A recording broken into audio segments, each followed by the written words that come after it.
How's it going, everybody? Welcome back to another stream. Hope boys are having a good one. They got the 20th anniversary announcement, man.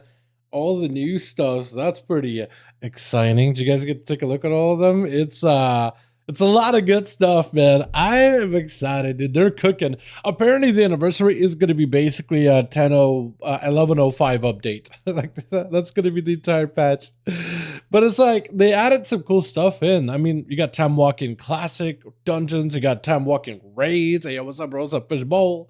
How you doing, my man? I want to do a bit of rogue gearing and a little bit of alt gearing and just spam queue dungeons. And while I'm queuing dungeons, I want to take a look at all the new stuff. I even got like a little I even got for the stream like a little setup, a little preview of all the WoWcast stuff they showed off, but you can kind of see everything that's going to be available. No drag theory druids, sad druid noises. Yeah, okay, I'll say this right here. I don't know who thought the drag theory druid was going to be a thing. And if you had that in your mind, I would like to know why. Because nobody I know thought, oh yeah, they're totally going to be druids. I thought maybe shamans, right?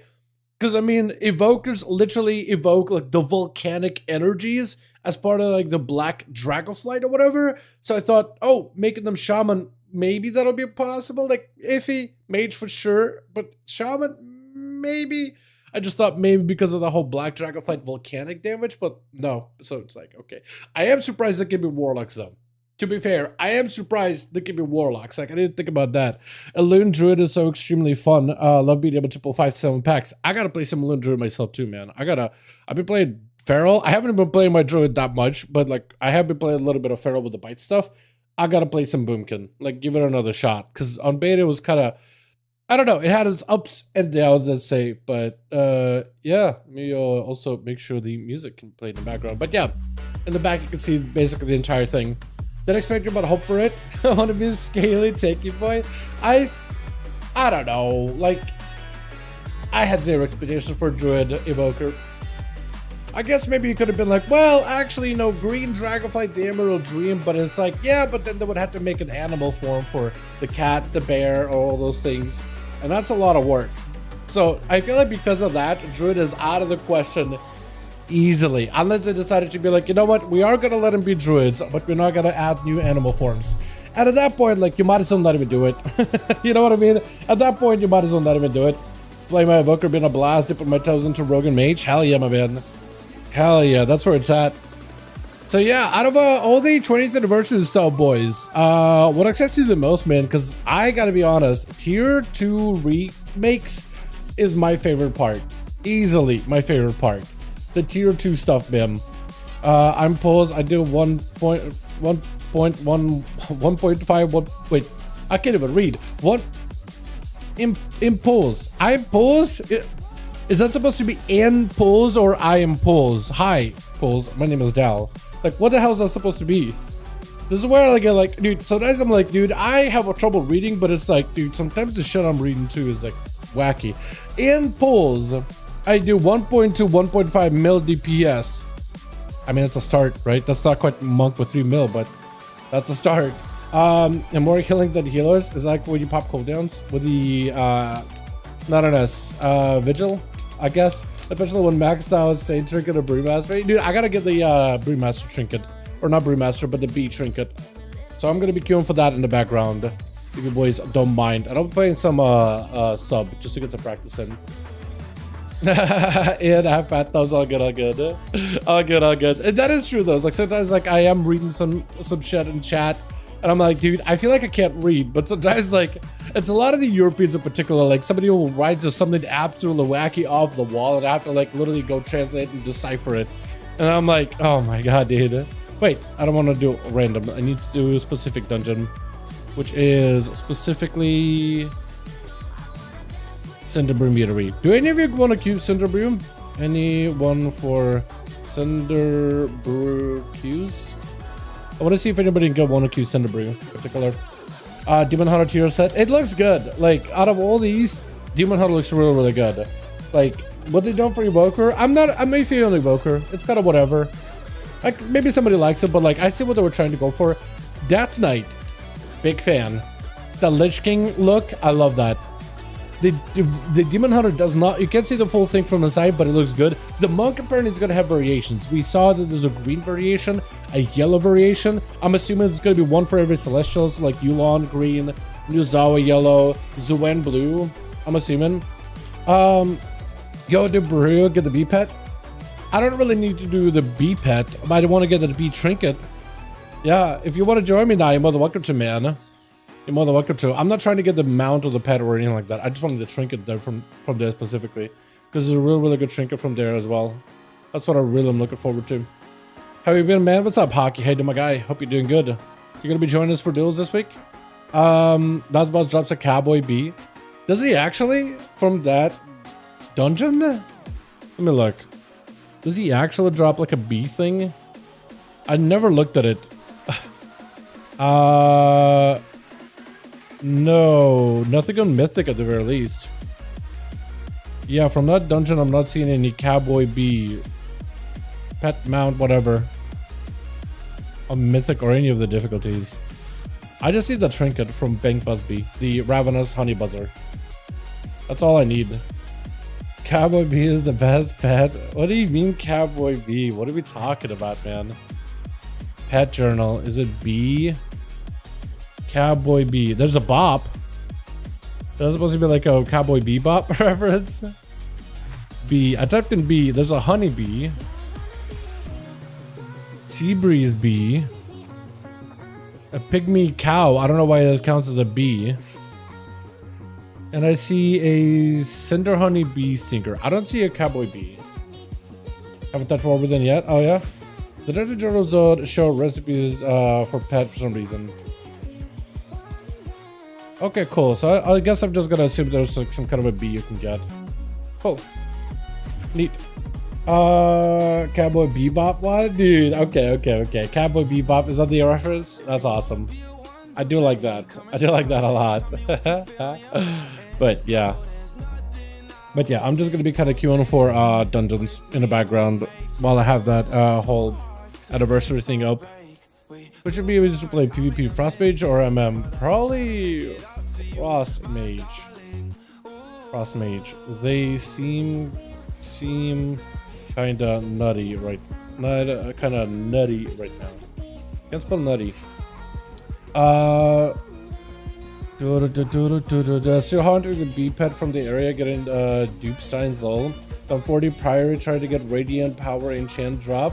Oh, is that where you get that from? It's Priory? I do probably need to do Priories then myself. I probably do need to do those. Yeah, what's up, Mutilator? How do Mutilator? How you doing, my guy? See the amazing worker come back? Let's make it beautiful. Thanks. What do you think, dude? That's literally what we started the stream off with. I have this in the background while I'm queuing for dungeons. But yeah, man, it looks amazing. I'm excited. The fact that they got a whole new Chumwalking raid with some of the older bosses, it looks like there's more than just like it's centered in Blackrock Depths, the dungeon, but it seems like they have Ragnaros and all the other bosses in there too. Like basically everything is classic. They got open. I can't tell if this is an open world event. They said you'll be able to queue for this, so I don't know if it's like a scenario or an actual open world event or whatnot. But they said something about like you'll be able to queue for this. I have no idea if that's true or not. But that was a little bit like all over the place. But you'll basically be able to fight all the different threats from all the expansions. I'm really excited for the Evoker classes. I'm thinking maybe go switch my Rogue from Nightborn to an Evoker to a Drakthir at that point, because that ratio seems really strong. I need to double check like once we have PTR available so we can go test them. I'll probably do a video going over like is it worth switching over to Drakthir and racials. I'm thinking about it. I'm actually legit thinking about it right now. Send the brew. Oh damn it! I got the queue, but then somebody declined. So hopefully we'll get whoever it is we can get. Drops off the last boss. I don't want to drop 300k on the recipe when the enchants sell for bad price at the moment. Dawnbreaker also drops some enchants not mentioned in Dungeon Journal. I know that I gotten the crest enchants from Dawnbreaker. I think I got all my crests except for like normal, but I got all my other crests. I'm excited about all these events here in the what's it called? In the what do you call it? Why am I drawing a blank here? Why the hell am I drawing a blank? Over in the Caverns of Time. That should be pretty fun. What? Okay, I needed a dagger. That's what I needed. Okay, my opener got all kinds of jinked up. So I'm just gonna do nothing. And then we'll pop off next pull. Now, I guess I'll vanish it. Now we pop off on the big guy. Chef Chewy. I've been playing around with Sub-Rogue a little bit, trying to get a guide for Sub-Rogue. And it's pretty fun. I like it a bunch. It's really good. Not as good as like Assassination and AoE in particularly, but otherwise it's pretty good. Otherwise it's pretty damn good. I've been trying to mess around with it, play around with it, practice and whatnot.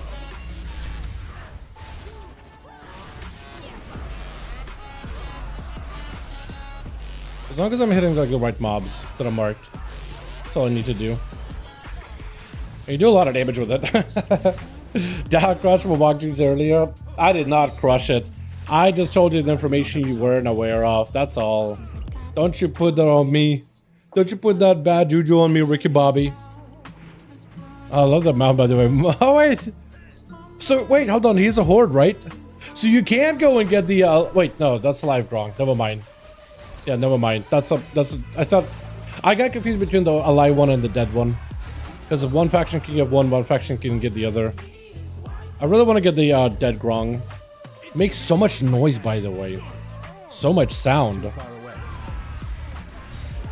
Okay, now there's lag. What is this lag? Like a really bad delay for some reason. When I pulled the boss.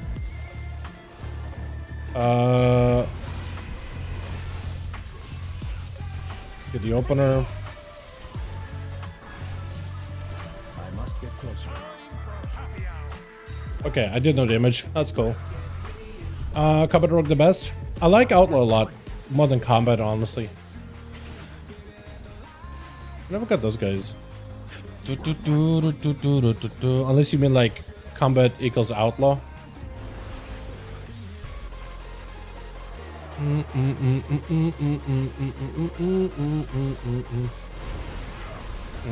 don't know. Is it worth popping cooldowns on this guy? Probably. I need to target someone first. Yeah. So we need a Bez Bunkby. What is it? This guy. Bez Bank Busby. I'm gonna have a hard trouble with his name, but that's what I need for my trinket. If I can get it today, I'll be very happy. A Horde Alliance. I am a Horde. I am a Horde. I was thinking at some point maybe go Night Elf, because it'll be kind of fun. Plus I like the way that they look in terms of Mogs. But I like Nightborn. There's something unique about Nightborn that I personally like.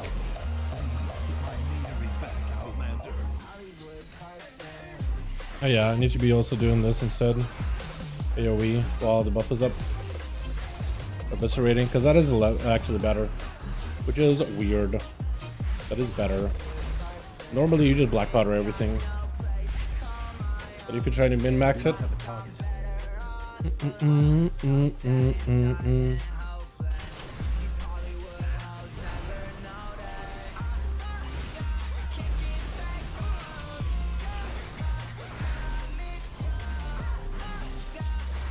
Oh yeah, I also need to be using my sippy cup more aggressively. Also, when things are just not dying at all, or not have enough health to like dot up, not have too little health to just black powder away either. These blobs are literally in that category of just like the worst mobs to attack.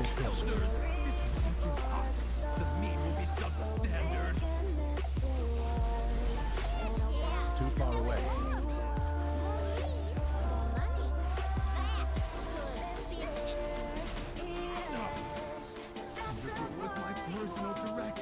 People have aggro run away from the tank. Yeah, exactly.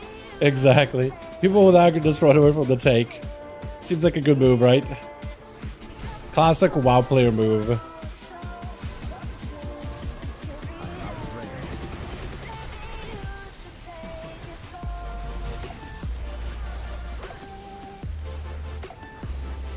Too far away. What happens if I vanish that?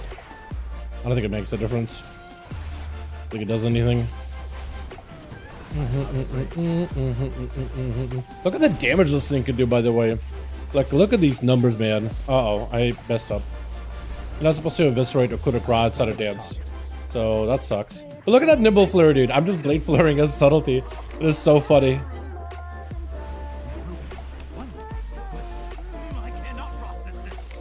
Coup de grace? No, not coup de grace. Unforge. Now we got the bad coup de grace.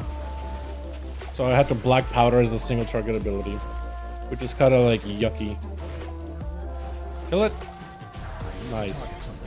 So far, no loot. So maybe we'll get some, you know, Bank Busby. I'm gonna have a hard time with his name. Hopefully, we just get the item Natty first pull, and I never have to pronounce this man's name again until like season 1 content. You know what I mean? Oh man. You get the charge phase down the hallway. Yeah, exactly. People who get it always, man, always. I was like that on the beta a lot. So everybody usually just like faces him away, so you just run super far out. Always, man, always. It's the classic move. It is totally the best move, man. It's the move everybody loves. Ow. I heard a lot.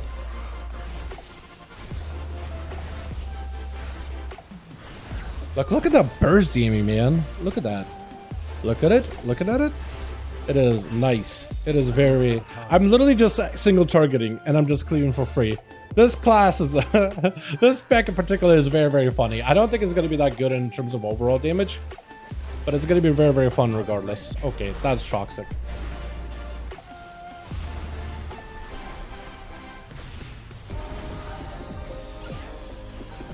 I need to target something first. Okay, that's kind of messed up too.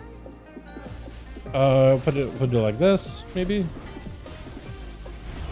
Just because I have way too many cooldowns. Just send stuff. Yeah, just send stuff. Not a deal, but whatever. Just one of the OG mugs we made. That one YouTube channel guy makes iconic stuff from WoW Modern.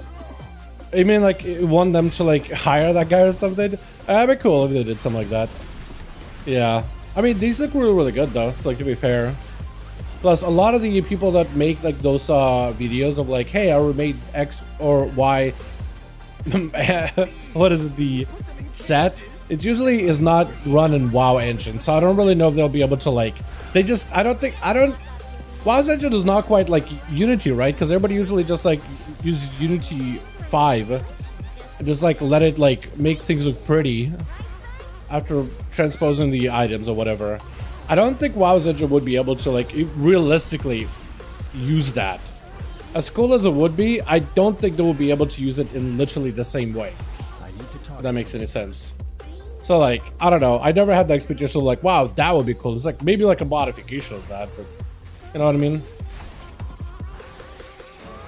Maybe.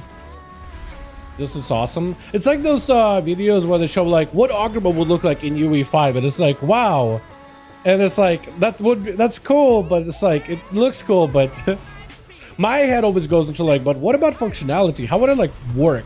Would it even run well? Because like in a video, yeah, it looks alright, but like a lot of the times it looks fine in the video format, but it's like in game it would just chug the entire time.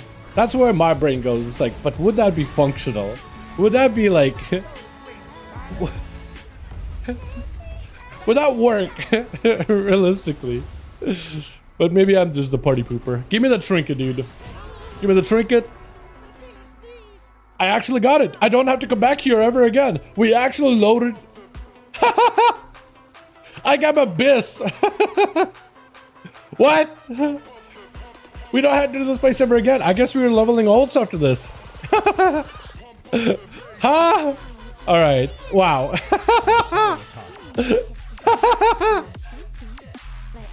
Bis. One shot it. All right. Today's a good day.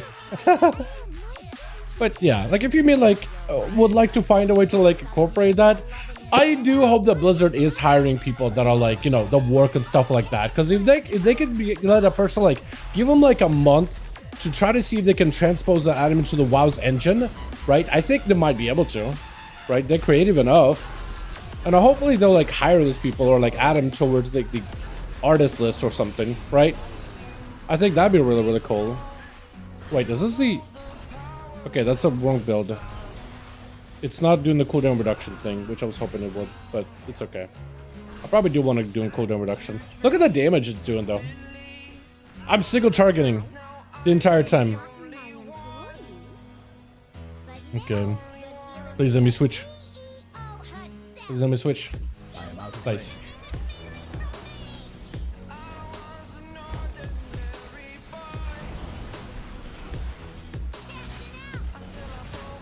Maybe I'll get tier Trickster procking? No, I didn't. That's okay. Now I just have to spam black powder, by the way. It's just one of those like dookie setups where I literally have to spam black powder as my main finisher because I need to wait until Eviscerate is used again.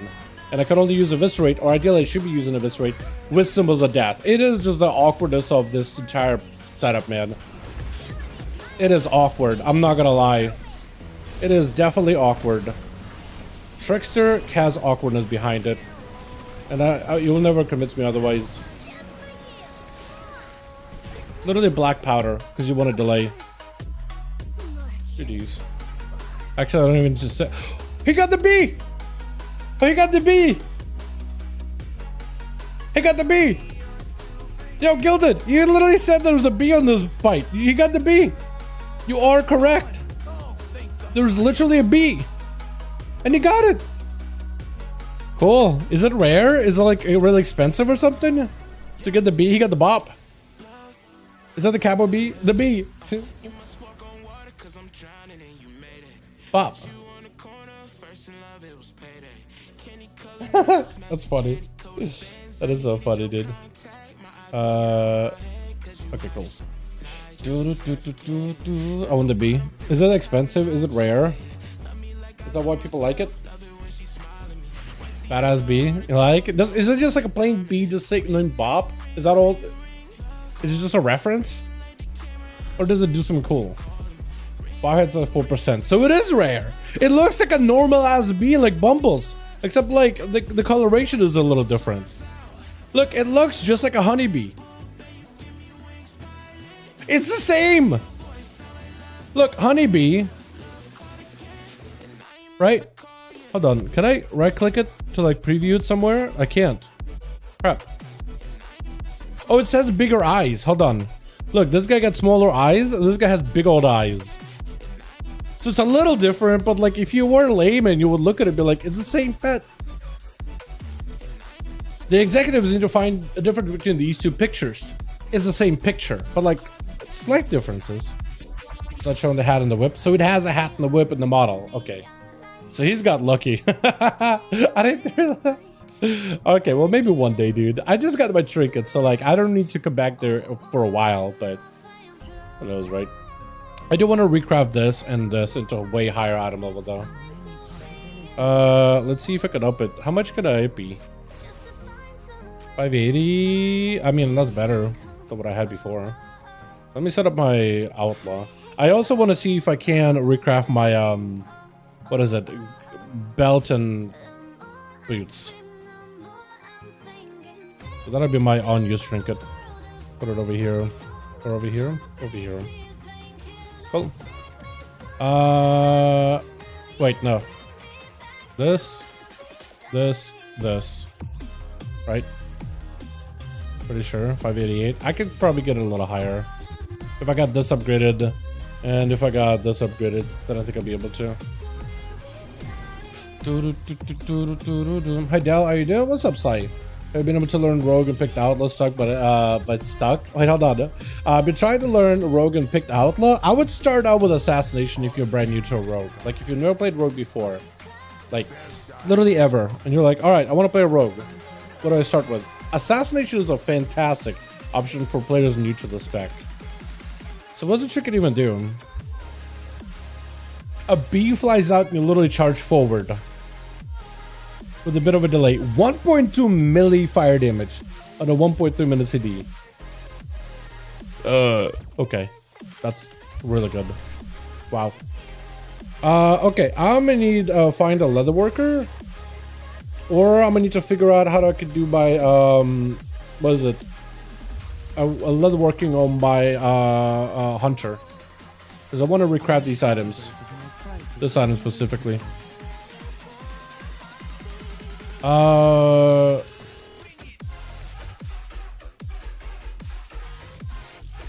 This is a missive. I guess I would want better. I don't really care for stats that much. It doesn't really matter that much. That's in. I don't really want any of these things. I just need like higher item level these, huh?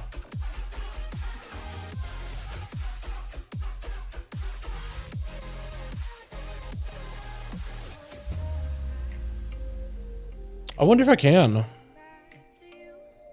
On my hunter, because my hunter does have skill in leatherworking. I just don't know like if it's gonna be decent enough. Fat trinket, yeah, fat trinket's huge. I might need to find like an actual leatherworker. I'll try to see if I can do this. Let me do this. Let me come back. And I'm gonna do this. Recraft order, boots, track recipe. I'm surprised I can't add like additional reagents to add skill towards professions. Okay, so I'll do this. Now that I track it, I'll need to get storm charge leather, which I have. I need to get gloom chitin. Apparently it's called chitin, not chitin. Although I've heard it pronounced chitin before. I might have some of that already. I want to try to see if I can get rank 3. So I have 6. That's not enough though, so I need more storm charge leather. So I have 6, and then chitin is... I don't think I have any gloom chitin, do I? Gloom chitin. No, I don't have like any good ones. Okay, so we grab 25 storm charge leather and 10 really good gloom chitin. And we'll see if I can make something work off of that. Storm charged leather. That's not that expensive. Wow, the prices are nice. Yeah, that's not bad at all. And gloom chitin. Also not bad at all. And only 10 of that. Cool. And that's about all I can do on my end on my rogue in order to amp up the quality level of those items. And then I know that my hunter can actually buy items too, right? To up the level. Quality level things. I don't know, 500 or 1,500. Ideally to rank 5.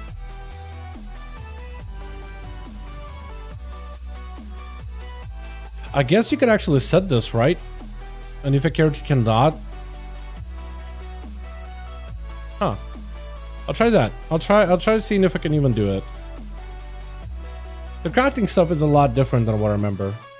Very, very different. Very, very different.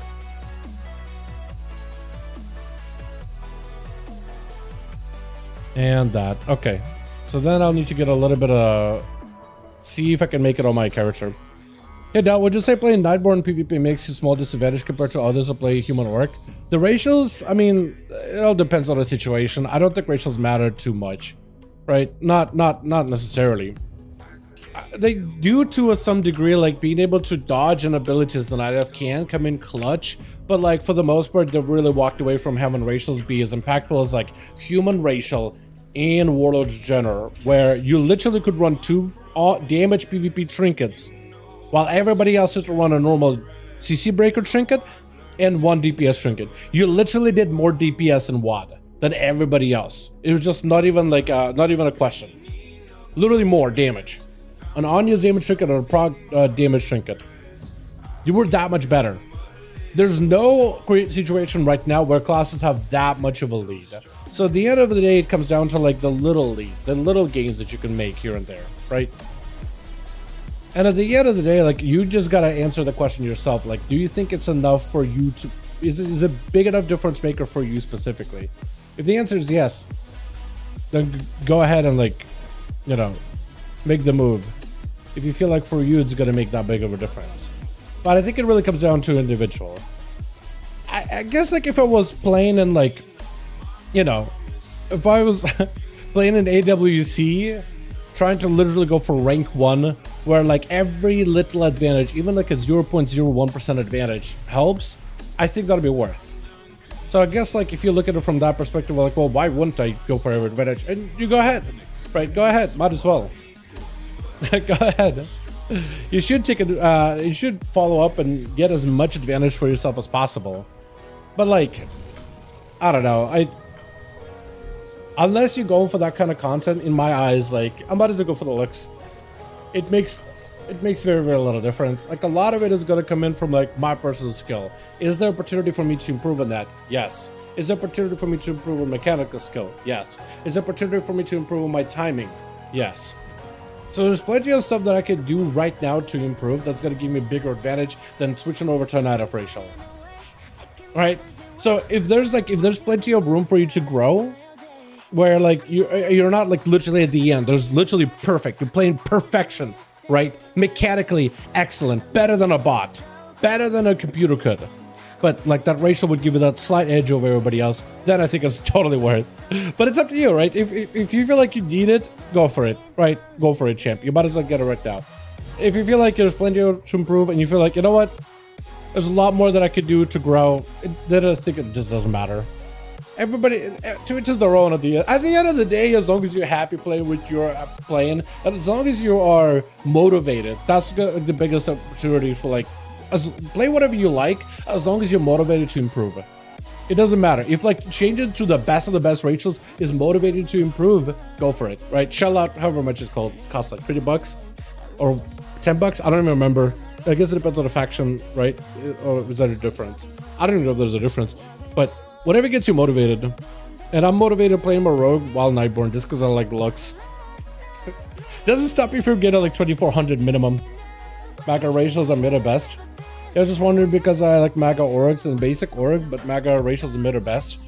Yeah, I guess so. I mean, I guess there's some curse viability and like the secondary stats you can get are kind of nice too, because it is a good bulk of them, but yeah. They're just their own, man. I mean, I see people play Maga that play like 2700. Like, people play Pandaren as like Death Knights and they don't care, right? They just run in and just slam Pandaren DKs like 3k score. Like, it doesn't matter. Like, it matters so very, very little. In my opinion, like it does matter, but it does matter, but it's really also that value is inscribed by the individual at the same time, right? So can I make these? No. Finishing region, electrolyzers, leathers, embroidered leather armor. So you can add another item to like boost the skill level. So this character literally cannot make it except at rank 4. So I need to find like a leather worker that can actually make it then. Because I literally got the best recipes. I can't add anything else.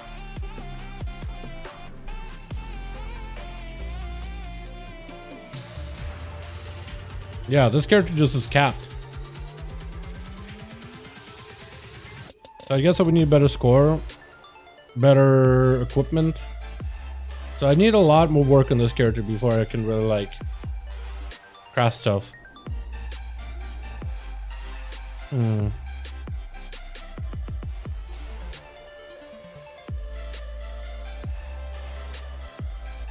Alright, I might need to find like an actual leather worker then. Let me do this. Blood racial is just as strong for M+ during Legion. Oh yeah, like Blood of Racial was like there are some spaces where a racial is obviously stronger than everybody else. Blood of Racial with an AoE silence was insane, like actual insanity. Hell, even like during BFA, I think it was, where you could remove buffs. There was so many enemies that would get some kind of a buff, and being able to remove that buff was massive. Like, it was mad good. So there are some situations where it's like a racial is obviously better, like human and WAD. Right, but unless you see that obviously better kind of like situation, I don't know. If you feel like you need that advantage, go for it, right? Don't let me stop you. Don't let me stop you. Oh wait, I don't have boots or belt while I'm doing this. Hold on. How do I find one? I'm looking for leathering, able to guarantee Waist and wrist. How much for wrist? For T.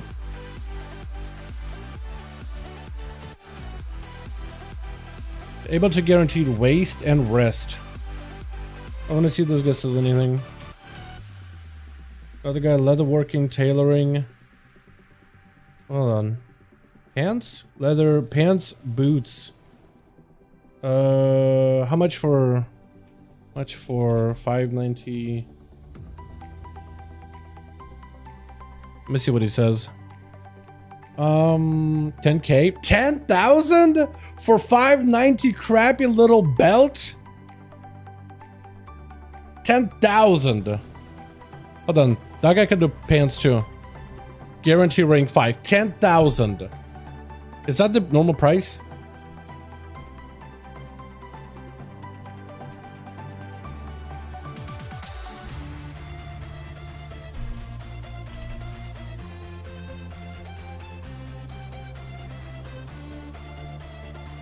Okay. One guy, 10,000, scam you out of your shoes. And the other guy tips whatever you like. Click of a button for me, doesn't matter. Cool. Neat. I'm gonna get a missive then. Missive. And I'll make, I guess I don't need to, I already got deep, so I might as well, right? I got a these anyway. So I'm gonna get a rank 2 missive for haste versatility. But bro, this is why you really should, when you're looking for like a crafter person, just ask more than one person. Compare prices, because the one dude is like, I work for tips. So you know what? I'm gonna give him, like I wanted 10k for one item, I'll give this guy, I don't know, 5k per item. And this is where you like want to add that person on your real ID, so in future crafts, like they gave you like an option, and potentially it's an opportunity to build a relationship and like have a crafter. Man, you know what I mean? Do you have an army of subscribers that would make for you happily? Dude, I just play the game like a normal Joe. That's all, man. I play the game like a normal Joe. I don't want special treatment. I want to play the game like normal. That's all. You know? Let me play the game how it's meant to be played. I appreciate the thought though. Let's see, rank 5, Lapa Monk. I don't know. I had maximum quality. I don't know if like he wants no quality or whatever. I'll just go off of tips. So you think of the price? Okay. We send it to him, and we do this one. Ring 5. I don't even know if 5k is the play, but like, I like the cut of his jib. You know what I mean? I think I got everything right. Okay, cool. While it's out, I don't have belt or boots, so my item level is gonna be Jake. So I'm gonna wait until he gets it crafted. I don't know if he's around right now or not. I'm gonna give it a second. Respect, dude. I mean, that's why I'm in a guild, and like, when I got in the guild, I was like, dude, I do WoW videos, and like, I might ask you guys to like, you know, help me with stuff, but like, I just wanted like the proper raiding experience. I don't want to. I'm just an average Joe. Like, I have a YouTube channel, but like at the end of the day, I'm just a guy. I'm a guy that makes YouTube videos, but I'm just a guy. I'm just like, I'm not special. I just want to play the game like how it's meant to be played. You know.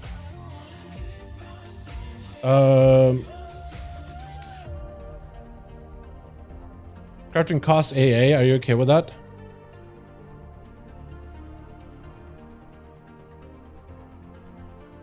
Crafting cost AA. Artisan's acuity. Visit upon massive crafters. Visitors for agent beyond mortal.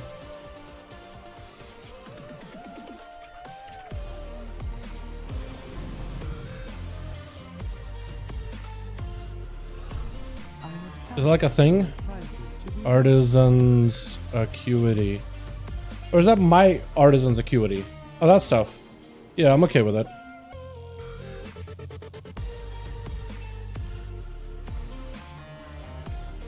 I guess whenever I plopped in the recrafting, I guess it took a little bit of my artisan acuity. That is new. I don't remember that being a thing in Dragonflight, but who knows? Got a bunch of doing patron orders. Yeah. It's all bound. It's your acuity and metal DF. Okay, it's like metal. Got it. Got it. I don't remember it took metal to recraft stuff, but yeah. But look, I sent the guy the craft, and I guess it took that acuity as part of the crafting order. Before crafting, he was like, yo, it costs acuity. You cool with that? Look at this dude. This is the guy who would literally easily add to Real ID and be like, hi, yeah, I'm gonna get more of your stuff. Bit of a problem. What's the problem, Chief?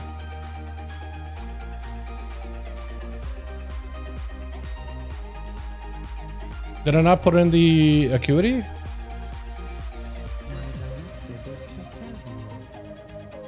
Apparently recrafting also makes the craft more difficult for some reason. Oh,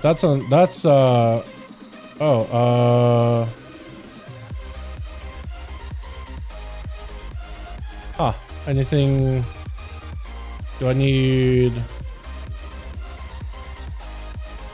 a rank 3 missive? But here we go. It's all bound to acuity and metal. Okay, okay. Or you could say, I'm not that kind of work? Yeah, I guess so. I'm not that kind of work. I'm just not that kind of work.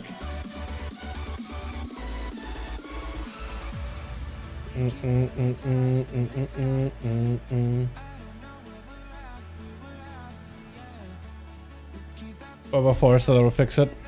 Okay. I'll resend.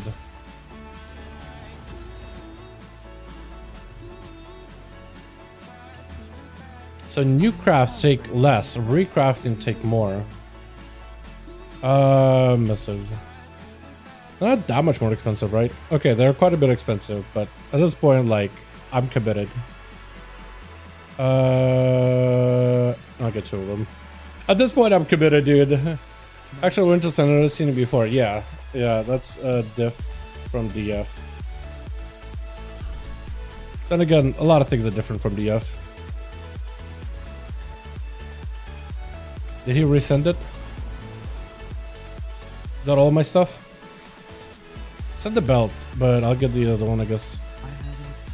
Orders, personal order. Oh, he resend that too. The Matt Center normally do, yeah. Yeah, it's yeah, worth noting. What is that? Noting or future crafts or me. All right, we try again. Uno más. We send it to this guy. Rank 3 missive, all that good stuff. Rank 5. I'm not gonna change my pricing. Imagine like now I'm gonna change my pricing. It's only 5. It's only 5. Imagine if I did chamber pricing, like, okay, now we're gonna take off however much Algari missive costs out of that. That's been super nice too. Okay, so we send that, and then we do another one. Recraft that. There we go. Hi, what's up, Brianna? Lower quality item. No, there we go. Nice. Cool.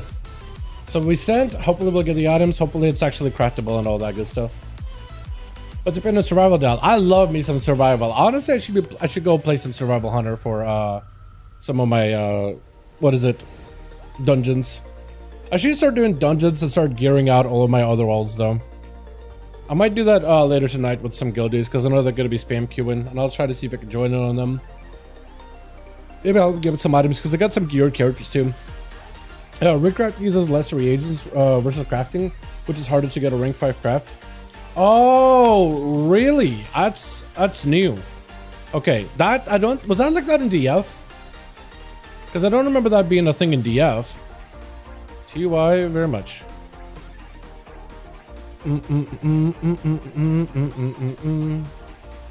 Lapa Monk. I kind of want to see if I can add this guy.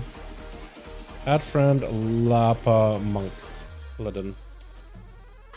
I'll just add this guy. Natty. Do I have to scroll all the way down? Where is he?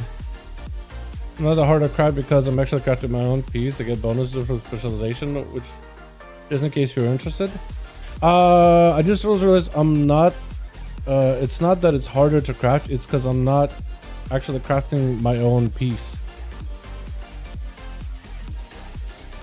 Huh. Interesting.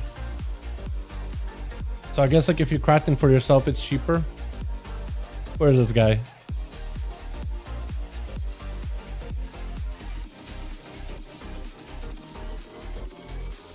Okay, crafter.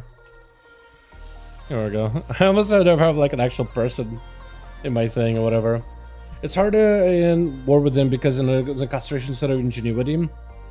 I mean, I wouldn't be surprised if there's like a couple of different features causing it to be different, right? Wouldn't be surprised at all. Initially, I hopped on stream today just to look at this, by the way. That was the whole point of the stream today. I thought that we'll do some dungeoneering in the background or whatever. But initially, I want to talk about this. 20th anniversary, boys. What are your thoughts? Actual chat right now. Let me get a vibe check. What do you think about it? Excited? Disappointed? Cannot wait? Want to know more? Because I was surprised just with how much they had coming out. But that's going to be basically the patch. Because I thought, oh, for a 20th anniversary, it's a lot. Monk said is insane. I am surprised how good it looks. Normally, monks either get like a decent set or like a really dookie set. The one or the other. Monk never get like an insane set. It's either really good or pretty good, or like really bad. Like Paladin either get like an insane set or like not as good. Priest can get a really good set or like whatever. Mages can get an insane set or like mediocre. Like none of them are bad, but Monk falls in a bad category pretty easily. As we thought, in 4 more weeks, crafts will become easier due to KP. Oh, for sure, yeah. Yeah, well, as we get like upgrades or whatever, definitely. Crafting is only gonna get better and better. Like even for my character, like all my ults, I haven't invested too much into crafts, but I'm like planning on doing it. I really want to start like putting time into all these things. Apparently the decorations too, like if people can get a bunch of craft with illusory goods and stuff, so that's apparently pretty nice as well. I'm actually gonna try investing into that on my rogue character. So I can make more glamours and stuff, because apparently people are buying them. For like new shaman visuals.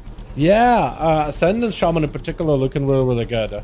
At first when I saw like the actual like model for and like it's like automatically plays in the background for Shaman stuff, but when I saw initially like the screenshot for Ascendant Shaman, I thought, I'm not sure what the hair thing is all about, but like I guess it looks good. But when you actually see the animation of it and transformation and like the animation of the floating and then the hair waving, it's almost like a Super Saiyan type of like ascended. I think that's what they were trying to go for, is like Super Saiyan like color hair, you know, shoots up and stays up. It has a wild colors to it. But like in that context, it's really, really good. Yeah, I love the tiara and the set for monks. So this Mimic spec. The monks are eating good in this expansion so far. Looking really, really good. But yeah, they look insane. Like surprisingly very good. And the mount, I mean, it's like a bird that was in the store. So I was like not impressed with the bird, but like a new mount, everybody likes one, right? But the actual like armor sets to match the mount, like the helm, the sword, the shield, and the ring toy, I thought was cool. And honestly, I feel like they need to start allowing rings to show up as a MOG and like have their own models of the rings. I think that'd be really cool, because they have like some gloves that have like only like not really a glove, but it's more like a bunch of decorations on your hand, or maybe like a little claw thing that's metal or whatever, right? How long will it be until we could just like have those as a transmoggable rings and like jewelry or whatever, right? Or like the new Shaman visual. Yeah, I think they got the model visuals from Bonsamdi. I think it is Bonsamdi. Yeah, it is definitely like something new. I like this too. The back pieces from Warcraft. These are really, really good looking. The tier 2 stuff. They have a neat ring glove MOG too. They do, don't they? Yeah, they have some unique sets, some pieces. It's a really, really good looking. I'll go A-Truck. Hold on. I could bring a character to farm that also.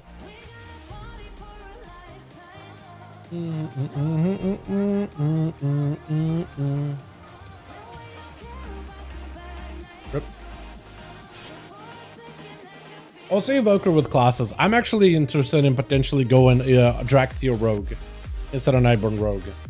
I need to test out the racials, but they potentially could be insane, like overall as a race class combo for Rogue, for Hunter, for Warrior, for Casters. I am very surprised they can be Warlocks. Look at that. Look at that. It looks real good. Real good. Like when you actually get to see the animation, it looks sick.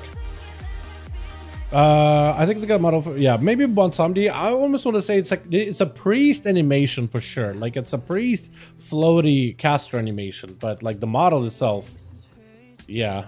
Apparently they're slightly different. Like the fire one, the storm one, and the water one, the ascendant model are a little bit distinct physically. Like I don't really know exactly how, but like apparently they're supposed to be a little different. I mean, besides the whole like fiery look, stormy look, blue for water, right? That kind of stuff. And maybe some animational changes, like elements like fire coursing around the fire ascendant or lava ascendant, I guess, or whatever. But yeah, certain things like that are probably going to be, you know, also. I imagine easy to see once we actually are on PTR. Because apparently this update is going to be part of the 10.2.7 update. Or 10 to 7. 11.0. What's the word? 11.0. Why am I drawing a blank with this? 11.0. Why am I drawing a blank with it? 11.05. Why was I drawing a blank with that? That's real bad. But yeah. Yeah, it should be really good. Also, there's a lot of players talking about Earthen, by the way. Now that you mentioned Earthen, what are you guys' thoughts on Earthen and the racials? I feel like that could be a little better. I feel like the Earthen racials could easily be a little better. Just a little better. You know what I mean? I need a lot more storm dust in order to craft stuff, actually. Oh.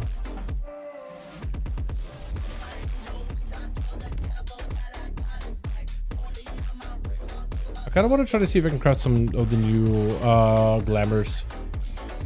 Put them up in the age. It looks sick with the size increase, but racials are lackluster. I do agree with you. I think it's the active racial ability, right? That's the one that people are disappointed in. Is that active ability specifically.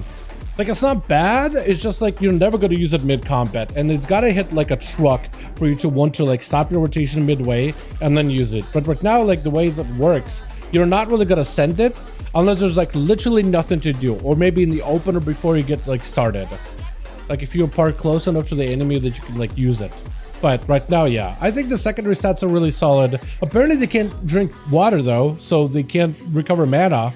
So that's a bit of a problem. In like Mythic Plus, they're not going to be able to sit down and drink water or PvP. That's an issue.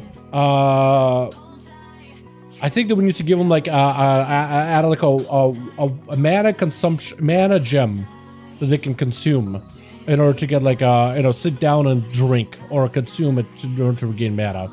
Is that they drop it tonight?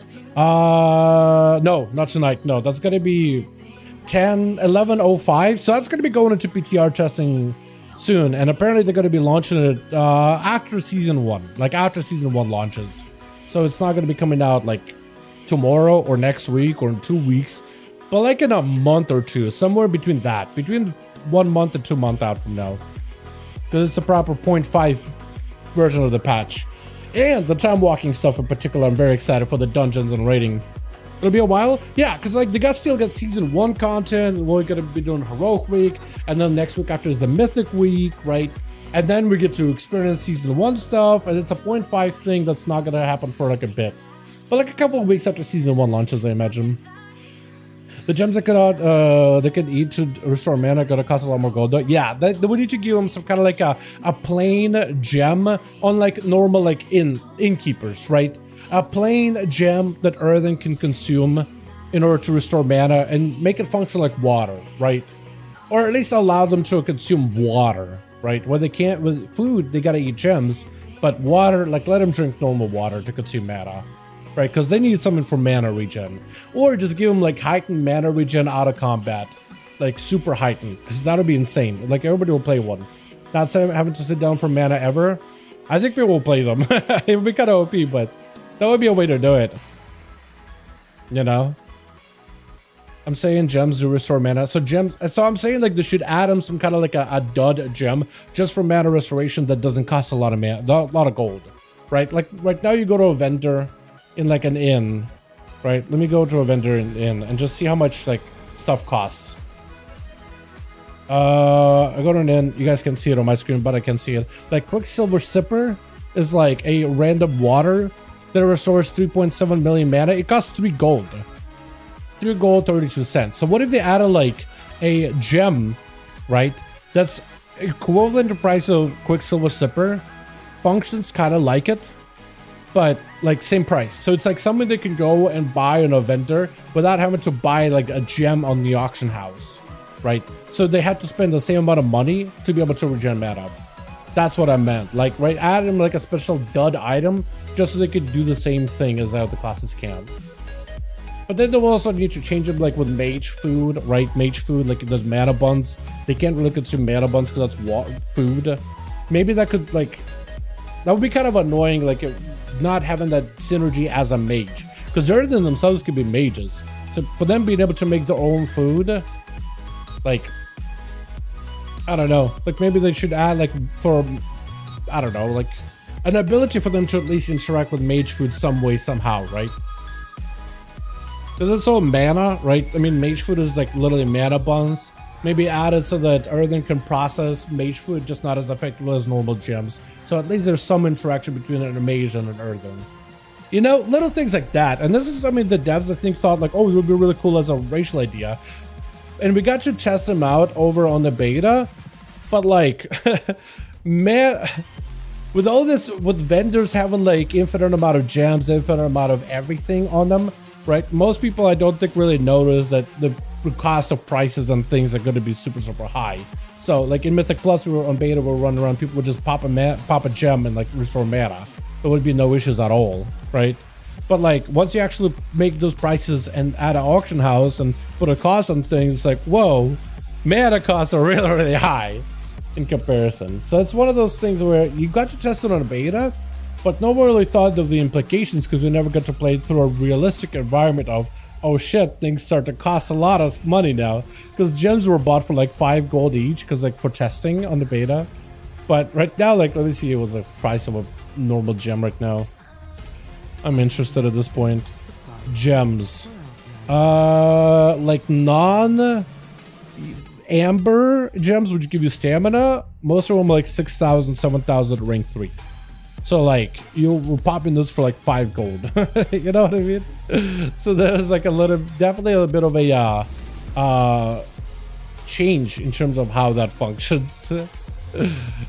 Completely.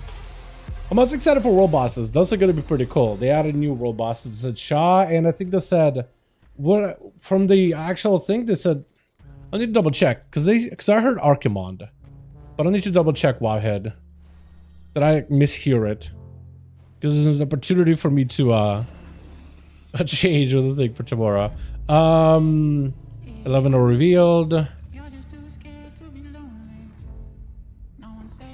Someone can boss to return plus Shadow of Anger. Archivon. The Stone Watcher. Okay. I need to change that part. It's because I heard it as Archimon, but it's Archivon the Stone Watcher. Never mind. Oopsie. Was that guy from the he was like a world boss, was he? It was like or maybe he was a world boss back in the day. When did they drop this content? We have no idea. Whenever. It's an 11.5 update, so it's gonna be going to PTR soon. Once I hit PTR, usually like 6 weeks or so, and then it comes to live. Usually, when it comes to like updates like this, sometimes they take longer. But yeah, time will tell.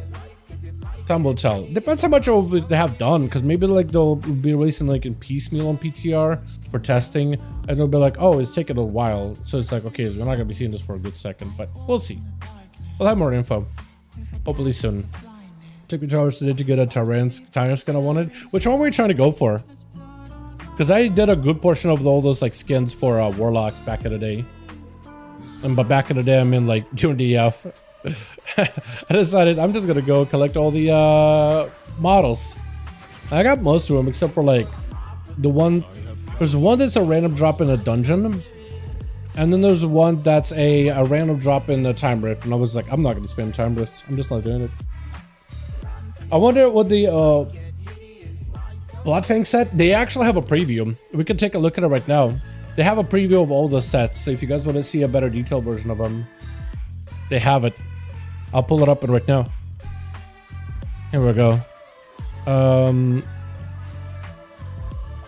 Okay, now we have them. Here we go. So this is like the actual like sets. Or like on official Blizzard website. The DK set, the Hunter set, which I think like it's iconic. And what they're trying to do is faithfully recreate those sets. The Mage set faithfully recreated. So I think that looks really, really cool. Honestly, I like the DK set. Like it has a Lich King vibe about it. Big old skull shoulders, a hoodie, nice and blue. I wonder if they have like a green or red version. That'd be really sick. But because I know that this had a recolor back in the day, and also did this. But I wonder if they'll have a recolor. The Druid set blew my socks off, dude. It looks amazing. They got this whole like dark eyes glow, but also like shrouded cowl with a dark effect. And the set looks detailed, man. They have like this like skirt thing, but a robe on top of it. The warrior set looks so detailed. Like look at this thing, it is sharp. It is so good. Even the priest set looks really, really good. It's like not my favorite set of all of them, but it looks really, really good. Then we have the Evoker, which is supposed to be like Neltharion type of look. The Shaman set. Although this is like chains that are painted on. Somebody said like they should have made them like movable chains. I wonder if there's enough time to make them like actual 3D chains. So they can like wiggle around as you move. The Monk set, you see there's a green one. In the preview they have a... Not a green one. There's a yellow one. But in the preview they have a green one. So I'm assuming there's going to be one for like Niozawa, yellow. One for Yulon, which is green. One blue for Zuen, potentially. Or maybe just changes color. But it looks like the gold and the effects. There's a green version. There's a yellow version. I'm assuming there's another version. But it looks so good. DK got Giga Chat. Dude, DK's got a really good one. There's a Rogue Bloodfang one. It's good. I think it's just missing the Druid like cowl shroud shade thing. It's missing a shader. But like otherwise it would look good. They're just missing a shader for like the face. If they could add that back in, because that is iconic, I think it will look great. Because it got glowy eyes. It's like more realized version of the set with like padded leather pieces and straps and all that. It looks good. They just need to give it like a shade. Yeah, they didn't nerf us rogues last update. Yeah, basically. I wonder if it's still time. It's still next week, Jordy. Yeah, it does look good, not as good as I hoped. It just is missing that shade, dude. If it has like glowy eyes with like a shade, kind of like how what druids have, it will look fantastic. But like that's why it looks awkward in my opinion. I want to see what the actual like look of it will look like on PTR. But otherwise, I think it looks good. I don't think this angle also shows the shoulders off as well, though. Wouldn't be the first time. Like, this one looks not as good front-facing, but in mid-animation, the Demon Hunter set also looks really, really good. Warlock set is amazing. I'm a big fan. I knew Warlock would be meh. Okay, hold on. If you think that this is a meh... Hold on. What are you guys' thoughts on the Warlock set? Because I feel like I'm losing my mind. Wes says it is meh. I think it looks insane. It is iconic... and faithful recreation of the original set, but better. Like, what? They got bracers, they got these little side pads or whatever, the belt, the actual chest piece, the shoulders. Look, what? The helm and the details of it? It's so good. The blue version of the Rogue set, I would have loved the blue and the dark purple version of the Rogue set. That blood pink would look good. As long as the content creator don't post any meta class or rogue, we should be literally hidden in the shadows still. Well, now you gave me an idea though, Jordy. Should I be the guy to pull the gun that tank rogues down? Looks about the same. It's okay. You guys don't... Wow, I'm actually surprised. Because when I saw it, I was like, yo... Hold on, there's even another another angle of it. It is from... maybe they have it? Do they have it? No, they don't have it. The Wowhead used to have it, but yeah. I don't know, man. I think the Warlock set looks really, really good. I like it a lot. I like that one. The Rogue one, I want to see like the face get covered with a shade, but with like shadows. What they were with the druids, but like do this but red. That would look badass for Rogues. That's all you need to do. That's all you need to do, because Bloodfang is a iconic set. The one I joined is my favorite. The Priest one, that one looks good. Yeah, it's a good looking set. It's not my favorite, but it looks good. It's a faithful recreation of the original. That's what they were trying to go for. Not Warrior though, dude. I feel like that's not getting enough credit.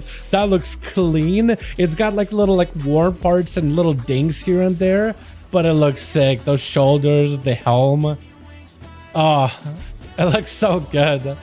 I feel like nobody talks about the Warrior set. My favorite. I love it so much on Undead. The preset. They did have like a Wowhead article that showed like how it looked like on Undead. It looked insane on Undead. That's what a lot of priests were back in the days. Undead priests. Rocket, that's how specifically. Is this it? The previews? There we go. Look. On Undead. Look, you can even see this a little better or like on a Blood Elf. It looks so detailed. All the bony parts and everything. But yeah, it looks... my fat head is covering it, but it looks really, really good. Can I move it somehow?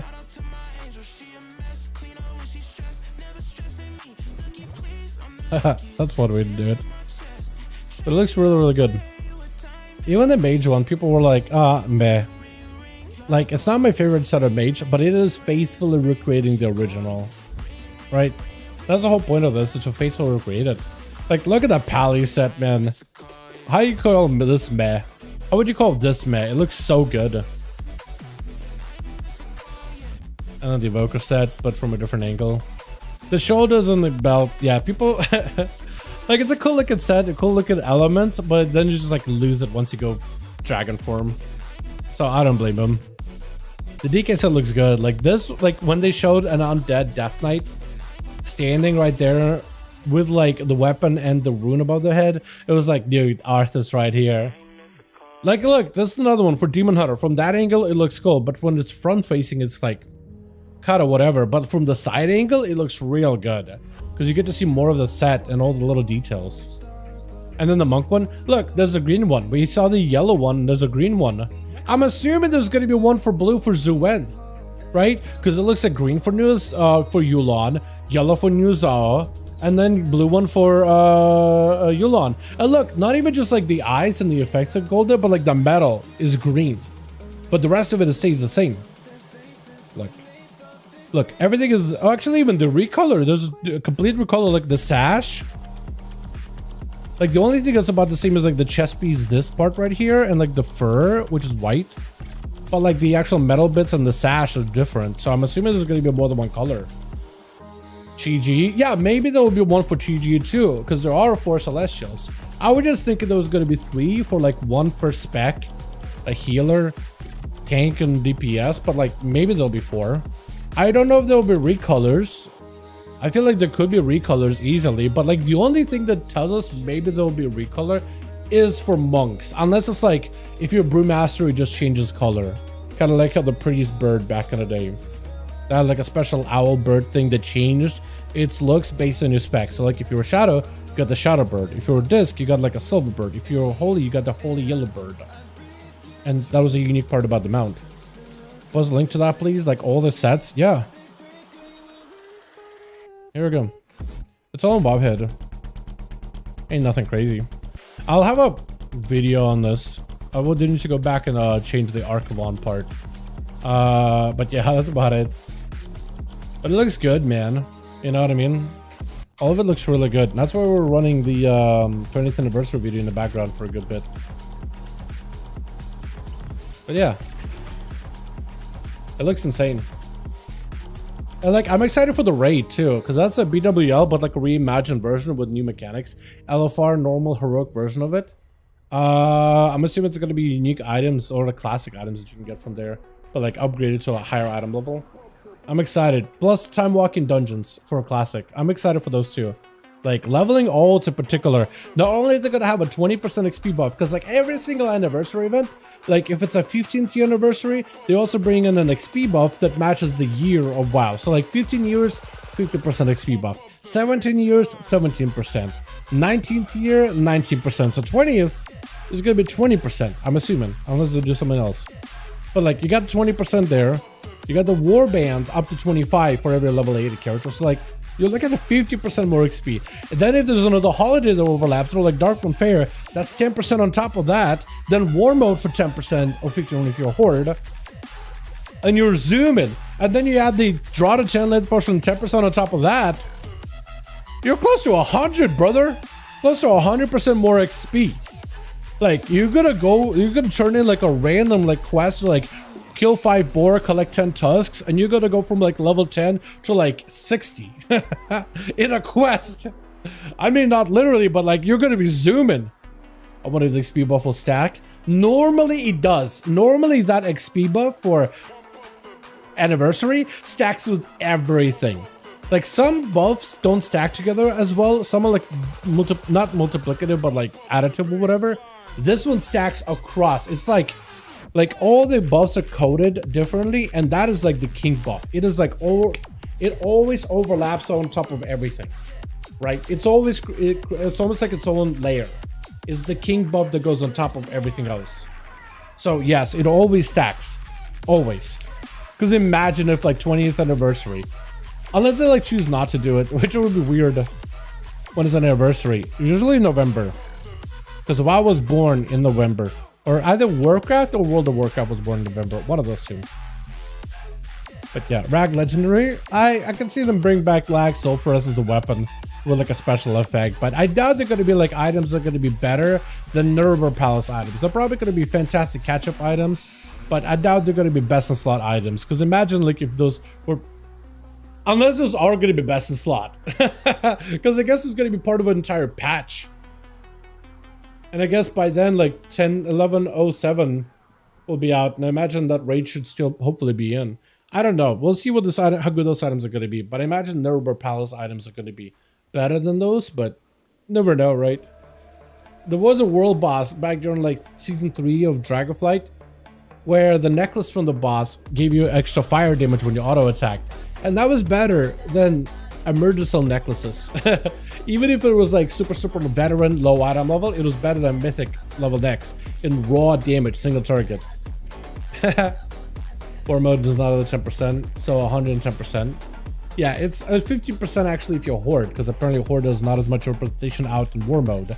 And like if you use the Chromie time leveling, you basically can war mode level without seeing another player, except for like people of your own faction. But like it's nutty.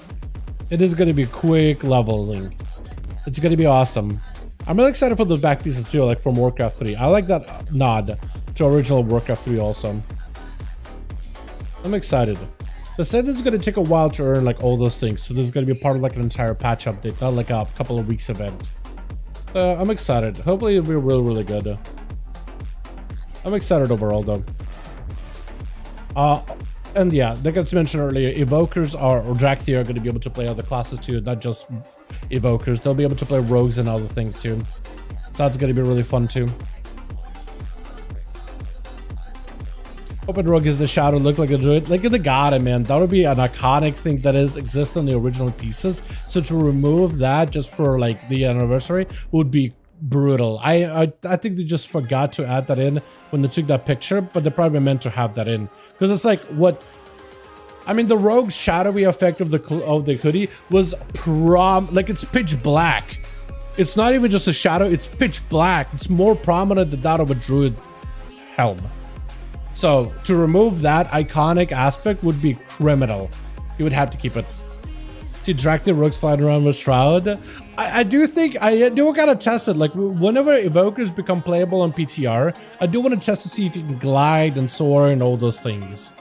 I want to see, because I want to test out like just what the parameters are. But like, dude, even being able to glide around, that's so much extra mobility. Like it's nuts. That's a lot of it. It's an insane amount of mobility if you can glide as a racial. I wonder if they'll let you. I don't think they will. I don't think it will. I think they'll probably disable your wings. They'll clip the wings because that's just way too strong. Way too strong. You know what I mean? But it should be really fun though, if you can. Like, plus the knock up and knockback are insane for PvE and PvP. The only place that it's not going to be good is in raids, unless you need that like knockback ability. And even then, like, it's just universally good. I'm pretty sure evokers also get bonus mastery passively. That will be kind of a bad stat, unless you're the right class. But like, that'll be good either way though, I think. And I do wonder, like, they said they're going to rework the ratios, so they're like better for multiple classes. But then there will be like unique aspect about them being evoker specifically, but it'll be part of an evoker thing. So I wonder what they're going to work out in terms of passives and stuff. Have a rag weapon from rag. I don't know. We'll find out on PTR once this releases, whenever it releases to PTR. I don't think it'll be happening today though.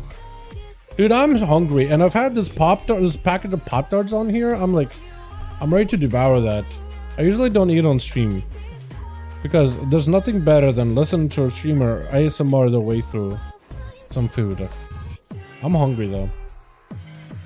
I might just have to. What flavor? Let me check. I recently got back to Pop-Tarts. I think strawberry. It doesn't say on the packet, but I think it's strawberry. I like blueberry a lot. Strawberry, blueberry, plain. Oreo's the only one I don't like. I think I just don't like Oreos anymore. I'm at that age where it's like, oh, I'm old. The palate just doesn't like Oreos. I don't know what it is. Well, rag tier 2 is a Thunder Fury. I mean, it looked like those Ragnaros in that, like, let me restart the video here. Like when I restarted, you see all the bosses that are up, right? Like a fire boss, Baron Gaddon is there. And at the end of it, you see that there's going to be Thessarian, a big molten guy, right? And then, give it a second. Thessarian, Ragnaros. That's why people are saying rag. Because there's literally rag in the footage. Unless that's not rag. I don't believe my lying eyes and ears. What is brother? Dig into the Pop-Tart? Nah. I'll see if I can last. Brown sugar is the best. Brown sugar is alright. It's not that bad. It's not everyone's favorite, but it's a solid one. I like it better than Oreo. I don't know what it is about Oreo, man. I just don't like it's the cookie flavor of Oreo.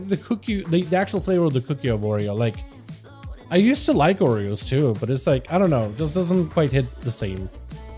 Maybe they do something different with it, but like, maybe it's just the Pop-Tarts is Oreo. Maybe the plain Oreo cookie are goated, but just whatever they do Pop-Tart version just doesn't quite do it. Who knows? But I'm excited. I'm actually really excited about this like whole area that they created for it too. Right? Like they're showing off a little bit. There's going to be a bunch of activities in the Caverns of Time. They've always done like something with Caverns of Time, but usually on the inside, and it's kind of like limited. But this time I think they're cooking, right? They got like a Transmog competition there. They got a mount off competition.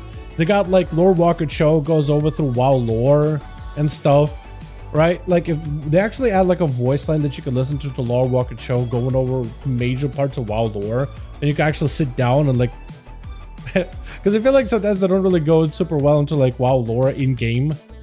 But like it would be kind of cool like to sit down there for 30 minutes and catch up to entirety of WoW lore with Lore Walker Cho going through all of it, like the voice actor. There's like a sliding area for Ice Ring. You can just slide around if you want it for fun. There's like a thing with pets and you can become your pet. That could be fun. Apparently there's like a cosplay area where you can literally take on the shape of any NPC you want to. Like, that's kind of cool. Like, it's just fun. You know what I mean?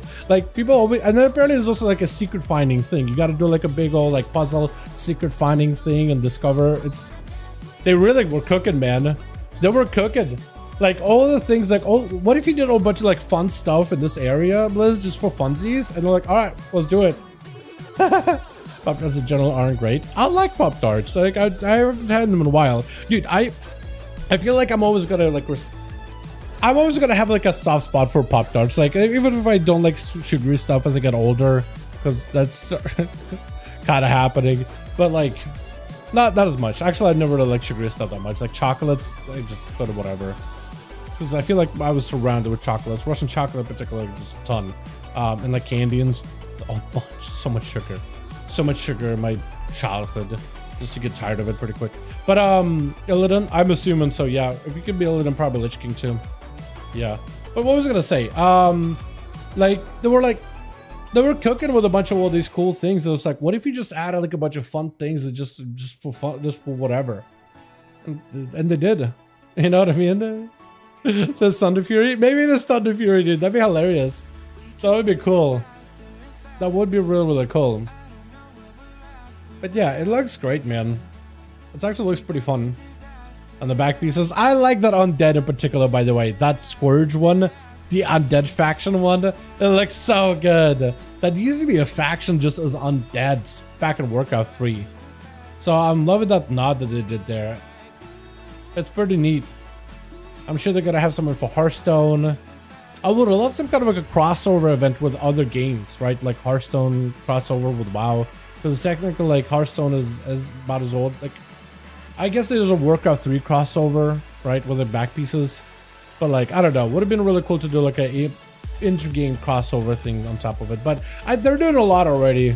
To be fair, they're doing a lot. You know what I mean? I am surprised that Evokers can be Warlocks, though. I did not expect that.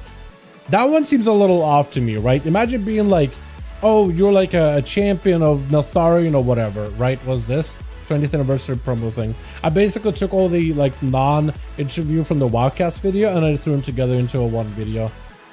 And I could just run it on stream in the background and I could use that as B-roll too.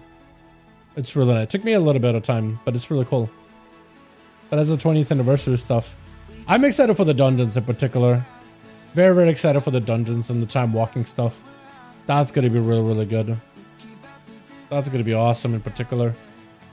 My God, with some shade. Yo, 20th anniversary, dude. Thoughts? Are you excited? Are you hyped? Are you disappointed? If you're thinking, looking at the Rogue set, wait until, just telling you right now, I know that I'm missing the shade in the face mask or the hoodie. Wait until PTR, because they might have fixed it on PTR, but they just didn't have a working version on screenshots. Not the first time they did that. But like the warrior back in like Sepulchre, they also had like the face where you could see the face through little like slits. But then they were like, dude, add a shade, glowing eyes. And we're like, all right, we'll add a shade, glowing eyes, cooking with it. They were so good. I'm hyped. Hell yeah. I'll be excited when we get Undead Paladins, because, you know, in the War Within Dungeon Priory. True, dude. I think that would be a perfect opportunity for them to bring back Undead Paladins. Like the Priory and the whole like the Arathi, actually kind of a portion of the Arathi, the zealous ones, were fine bringing undeads back to life. But like the actual the real Arathi, like the normal Arathi, are not that zealous, and they're not quite behind the idea of bringing dead back to life. But I do think that opens up a door for like, hey, undead paladins, you know, it's like creaks that door open, like, hey, bring back the paladins of the heyday back to duty, back to service, right? I feel like if they did that, but they didn't bring it back, because like Kalia is a walking undead that's got brought back through light. I think they could bring back a couple of paladins, right? One or two, and like through light, and make them like not completely decrepit, but they're just bones and stuff. But they could bring it back as like Kalia, right? She's mostly like intact. She's not bones and stuff. She's mostly intact. They can bring a couple of them back. You know, can we discuss story and stuff? Yeah, go for it. Yeah, story stuff. We could talk about it. If you guys want to talk about story stuff, all that spoilers. I mean, EU and NA already got to experience it. We could talk about story if you wanna. I said old school dungeons and event. Let's go, dude. Let's go. Oh man, I'm excited. I am excited. Dead Mines, Dire Maul, Part 1 and Part 2, Stratholme. Apparently the Stratholme mount is on the loot table, possibly. We could just stuff like people on the light, tortured, and now we killed the prior boss and they're free once they died, something like that. I could see something like that too, but I think they could probably be like, because like, I think they could bring back the idea like, hey, Priory, I know you like, you know, you're bringing back the undeads through light, and Forsaken don't really have an easy way to procreate. So like, could they bring back some of the Forsaken to both of the forces for like some story reason, right? And they could add the idea of like light brought Forsaken and make it a customization option, right? But give them the class of Paladin and make it a customization option so that you could be like an undead that's like OG undead, or like you're brought by the light undead, right? And the different forces of what brought you back to life could affect you physically. I think it'd be cool. I think it'd be neat. So you could be like a warrior or like a hunter or a rogue, and you got brought back in by light, and that's why you have glowy eyes and like a bit of a glow to you. You know, like your skin has a different color. Kind of like how you can play a night elf or a blood elf dark ranger, right? There's a eye color skin customization option. They could just add that for Forsaken, right? So it's like a very specific type. Most Forsaken are brought in for old magic, but if you're one of the new Forsaken through Priory, like light on resurrection, and like don't have to tie that to priest or paladin, but just make it a customization option. Tuck it, I like the idea, dude. It's like it's just more players love more options, and that's what I would want to see. Is I would want to see more options. So it's like, how could they bring it back in? And it's like, well, do it like the Dark Ranger. Give it like a little quest line and you can unlock it, you know. I think that'd be neat. Just as long as there's like a story element that ties as to why that's a thing. Like the Tide Draenei, right? There's literally demonic Draenei that joined Alliance. Demonic Draenei, Fell Draenei. Not so they introduced Draenei Warlocks and like that customization options. And then they integrated him into the storyline for the heritage sets for Draenei. And it was such a good story. It was incredibly well done. It was so well done. All you have to do is add it in, write it, so it sounds awesome, it sounds cool, and then it's like it just adds so much more emphasis into this cool thing that now exists. You just gotta find a way to introduce it and do it right, so people like it. That's all you gotta do. Forsaken are wait, what? Not letting the other 10 races into their group? Oh, I guess that could be also an option, like. So, Forsaken specifically are usually Lordaeron. They're humans of Lordaeron specifically, right? I don't think they have any specifications of like Forsaken Undead, Forsaken Orcs, because they're not really Lordaeron, citizens of Lordaeron. That's what really makes Forsaken, is that the fact that they're citizens of Lordaeron. Because even Dark Rangers, right? Technically they're also undead, but they're Night Elves, they're Blood Elves, or rather they're Dark Rangers, but they are part of like the Night Elves and the Blood Elves. They are undead, but like more of a customization option, not literally undead as a, you know, humanoid versus undead classification. But Forsaken specifically are Lordaeron undead, humans of the kingdom of Lordaeron, right? So it's not really that they don't have like orc undead. They're not just the undead, because that was part of the Scourge. But that's, they try to make the distinction, and you can kind of observe it from like the difference between like why undeads are so always angry and fervent, and like why they are so stuck in their ways.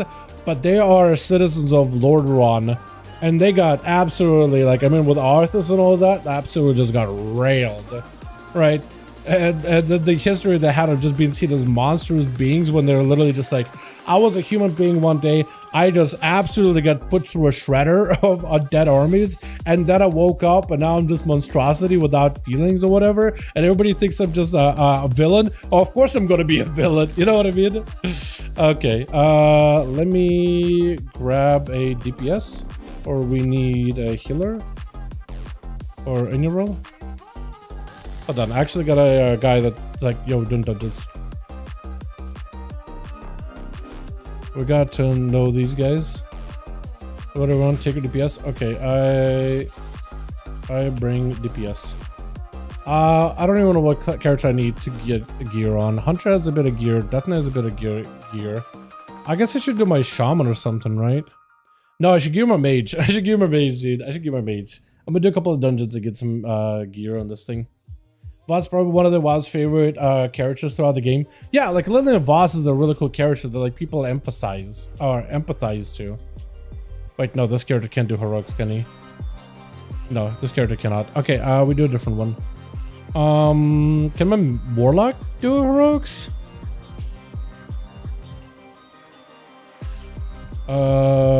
Searching for the right item over here real quick. And then we're gonna spam dungeons to get gear.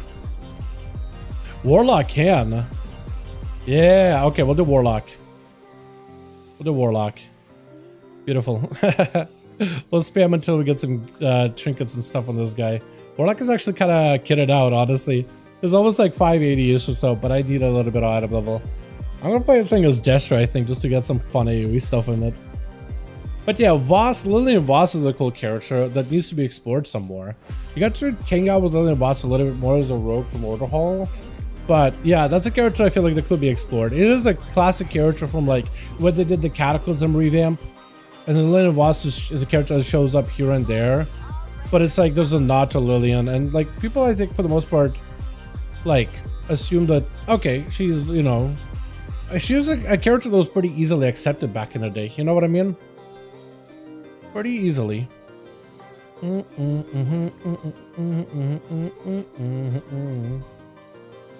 But yeah, all they gotta do is just like, if they want to add new stuff in the game, like there's a lot of cool stuff they could add. Sometimes you just gotta write it in well, right? And like the story, talk about the story of this expansion so far, man. I mean, see my boy Khadgar again was insane. I was just like, I don't really know exactly what's going to be happening with the whole like the Dragon Soul or the I guess the Dragon Soul thing that Xal'atath has. It doesn't look like it gets shattered, but it looked like it got cracked and started to leak. And I think what she was trying to do is like contain it, but then it gave Khadgar an opportunity to escape, right? And they'll be bringing like Khadgar and like probably whatever he witnessed while being like in the actual soul, because it looked like she's collecting a bunch of power from every entity. Either like literally the dragon, what's his name, back from Dragonflight, right? The necrotic mass monstrosity that was all consuming, whatever his name is, forget his name at this point. Somebody help me in chat. And now like literally the arcane power of the entire city of Dalaran. And she also had inside, not dead, but still alive, the actual guardian. Galakrond, that's the guy. Galakrond, that's a dragon. But like the necrotic energies and the all-consuming power of Galakrond, the entirety of arcane power that is the city of Dalaran, and literally the guardian of Azeroth within her soul. Dark Heart, I guess is the name for it. Who else? And it looks like she had the void energies from Beladar in there too. So like she's just going around and like absorbing all these energies into the Dark Heart to use it and unleash it.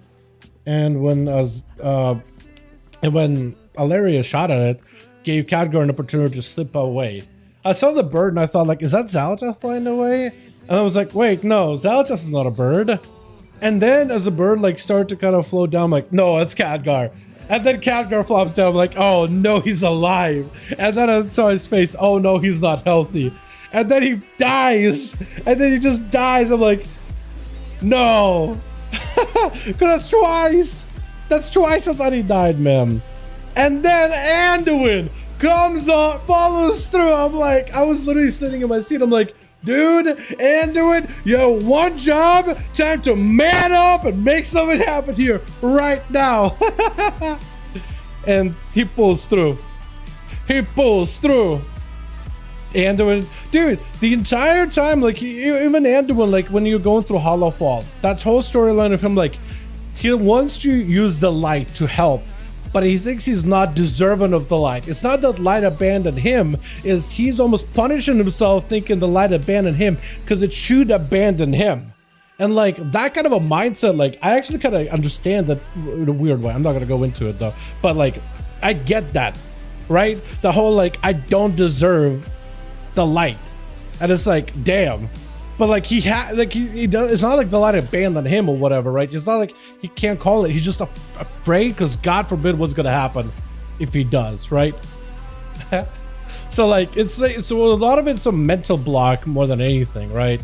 Like it's eternal battles, but like man, that is rough. But it's like at some point you just gotta come through, and that was a perfect opportunity. That's like, here we go. Here's a chance. Don't like let go of all these doubts.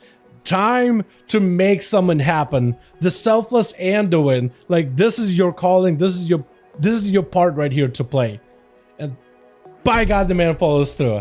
Now Khadgar, I saw that he was in a wheelchair. I haven't seen where Khadgar is. I haven't found him. As far as I know, he's not actually in a wheelchair. But also Queen Neferset thing, right? You get to encounter Queen Neferset in the darkness and you fight her, but she's not dead. I'm interested to see what they do with that, because like the Nerubians and all that, there's a little bit of a talk there too, right? I thought it was really cool. I saw the little sit down between Anduin and Thrall and them talking back and forth, but it's like, it's so good, dude. It's so good.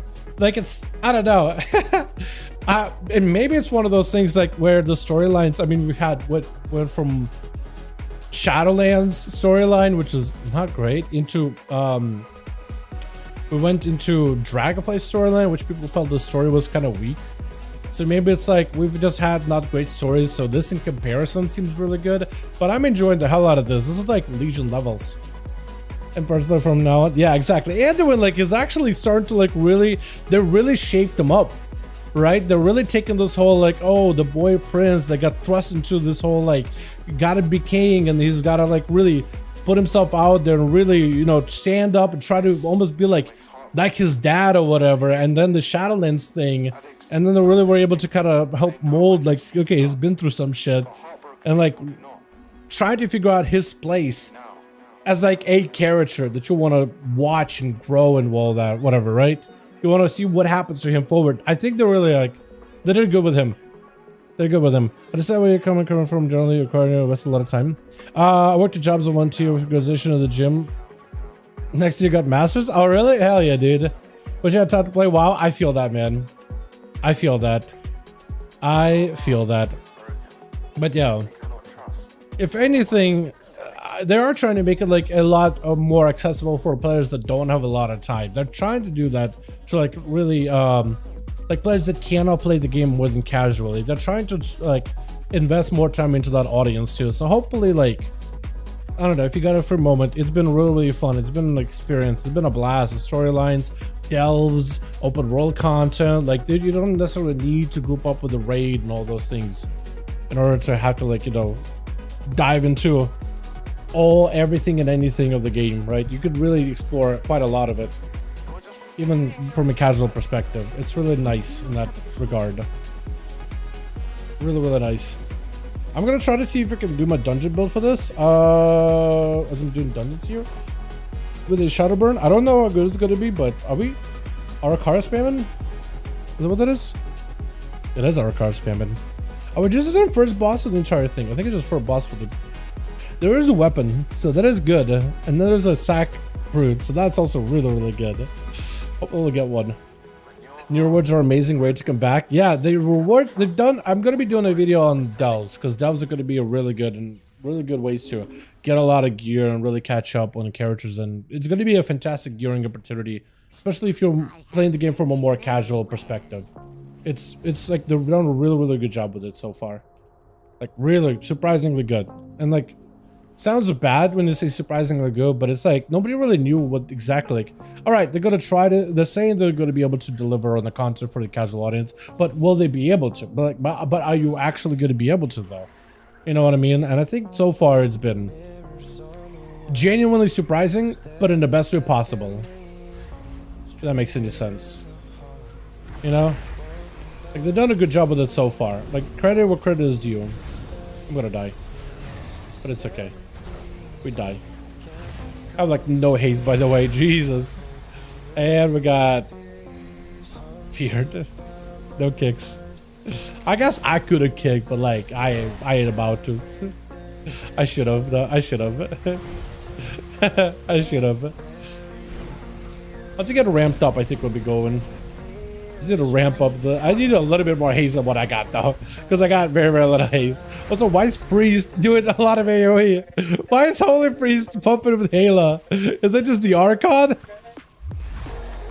The Archon Priest is wild.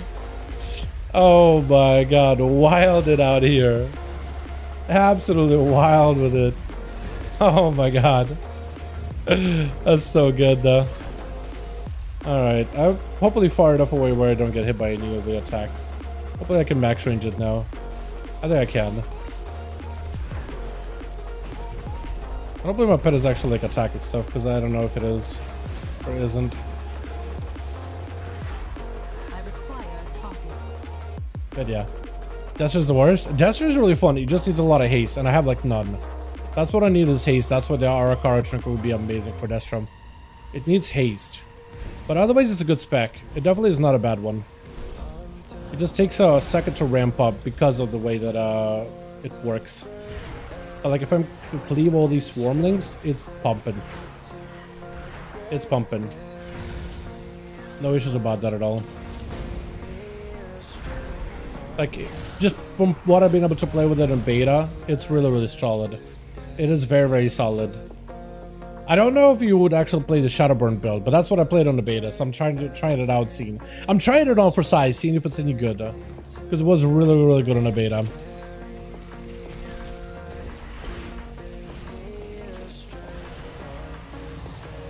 But like I said, needs a lot of haste.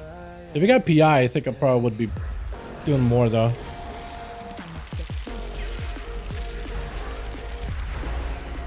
Is she gonna eat him on heroic? I don't remember if she does. I don't know if she does.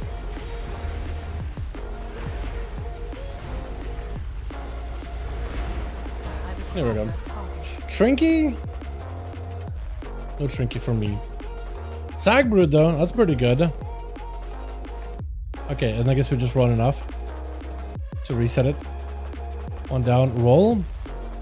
Wait, are we rolling for it? Does he not need one? Oh, he doesn't need one. I rolled a 75, he rolled a 76. What are the chances? What are the chances? We lost by 1. That is hilarious. That is so funny. Okay, we gotta reset it. So this is how people have been target farming loot, is get in a 5-man, run into a dungeon, kill the boss, run out, reset, kill the boss again. So if you could target farm bosses like that, that's huge. That's huge. I just want to see if I can get a Sagbrood and maybe a one-hander, and I'll be very, very happy. I need a lot of haste. A lot of haste. I don't need trinket. I need feet. Hold on. Feet. Is it reset? What trinkets do I need? I mean, the Arakara trinket is really good for everybody, right? The Arakara trinket is insanely good. Sagbrood is good. I don't know what else I need. I just know the Arakara is a solid trinket on all classes. So, yeah. I don't think he actually needs to have everybody out of the dungeon, by the way. I don't think you actually need to. Yeah, just as long as you run out and, like, you reset it and everybody runs out, they should be able to, like, you reset, they run out, they run back in. Unless it's only a mythic. That might be mythic only. I'm just farming some gear. HR said he's going to be farming the dungeon, and I was like, yeah, I'll join. I'm just trying to get my ults.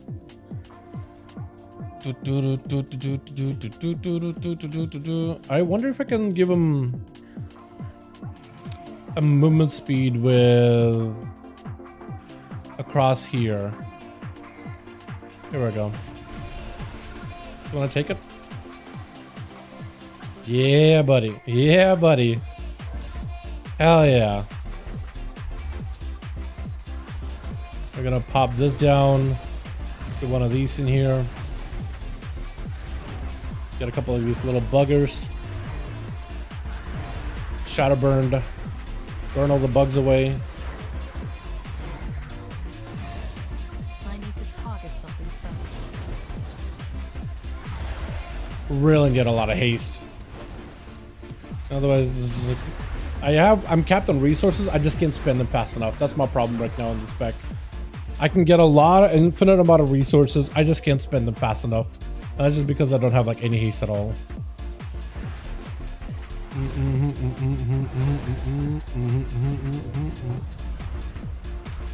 I'm gonna die maybe? Yeah, I might die. I cannot use that item yet. That guy just keeps attacking me. Yo, well.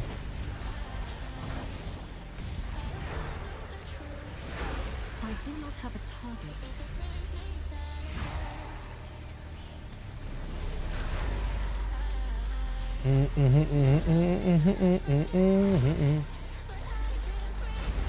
I should normally be chaos bolting a lot more often, but it was just like Shadowburn build where you basically try to burn through the soul shards as quickly as you could, and you'll primarily focus on Shadowburn because you can get the Shadowburn back a little quicker.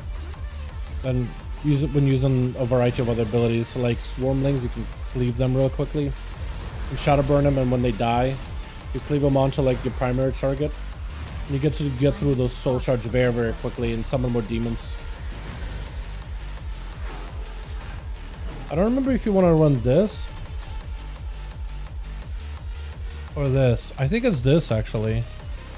There was like specific build. It was wild. It's not in a recommended build list for like Wowhead. Kalamazi wouldn't put it on his builds, but it is something that somebody was using in a beta. And I tried it. It was like very, very surprising. And that's even after the nerf Destro for the initial like shenanigans people were doing. This is post all the Destro nerfs.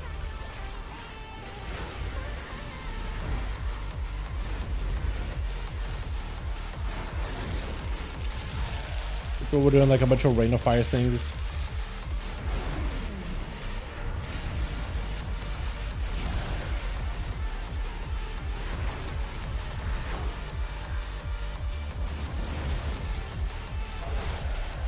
And the damage you could do is like surprisingly decent.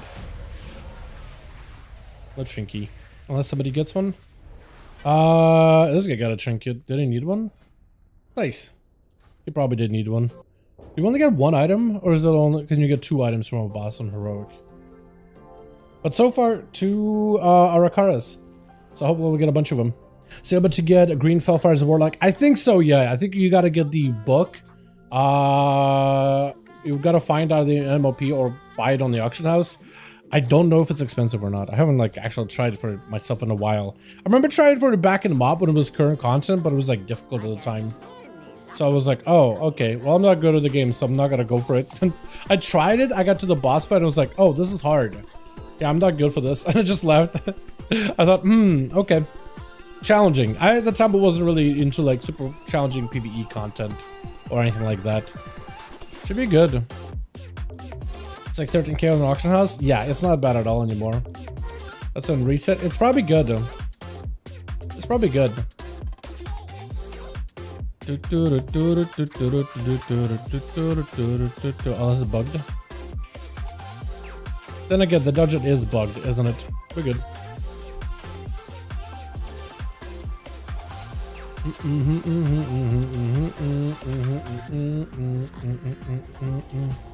Go.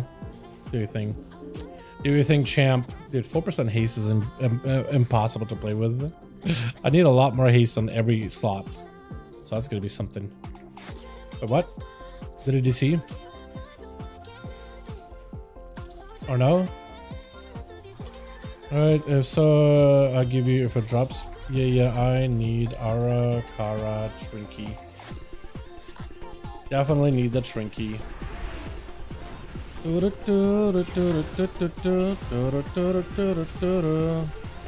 I'm fine if you would roll it. Looks like me and you were the only ones rolling for it though.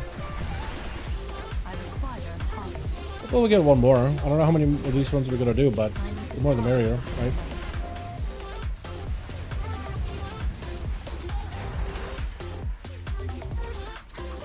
So what are the what are the technicalities of Anduin res? Like calling Varian, Khadgar undead? I assume, I mean, he normally res people that have recently died, like literally right in front of him. Like there was a big battlefield in the BFA in the WoW cinematic, and he res soldiers that just died. I don't think he can like go back too far, right? I don't think he can really break a time continuum or anything. I don't think he's got a DeLorean with him, you know? He can res somebody who died recently, like a battle res. I don't think it's yeah, I don't think he can bring it back from like from eons ago. Death Knights can do that. I don't think Anduin can do that. Like Death Knights can literally bring back Nazgrim, who's been dead for a couple of years, and like, all right, back to service. And it's like, I died like a couple of years ago. What the hell is happening? You know, like what? Wakey, wakey, time for school. If school was undying necropolis of death and destruction incarnate, you know what I mean? That's the necropolis I want to go to. You know what I mean? I'm dumb. Yeah, I think it's just like a battle res. That's all it is. Freeze battle res when? I don't know. They're probably not gonna do it because he's closer to a paladin too. He's like partially a paladin. Like, is it safe to say? I mean, Anduin original was a priest, but like he was closer to a paladin, right? Just like he fights, he got a sword. It's not a big toothpick, right? He's slaying people. Knows how to handle a weapon. He's closer to a paladin at this point. So it's his intercession ability. The intro what? The intro concession? The concession stand ability? Arakara! Oh. You got Varian gauntlets though. That seems pretty good. Oh yeah, we just run off the side. I forgot about that. Nice. Good item level. He also likes the boys who Anduin? Does he? I don't.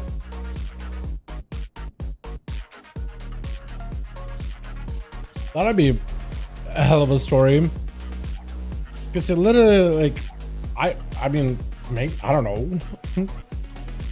Honestly, that would be like the maybe, I don't know. I don't think they've ever talked about Anduin like that. But like, yeah, never thought about it like that. Mandoin, that's what I called him, Mandoin. I'm pretty sure Mandoin was supposed to be like, because he became a man, right? He went from Anduin, who was just a boy, to Mandoin the man, right? He's grown. I think that's what people called him, Anduin. Did people call him Mandoin because I don't know. I'm pretty sure it's wrong. Pretty sure it's wrong. Wish Anduin was Resident Varian cinematic.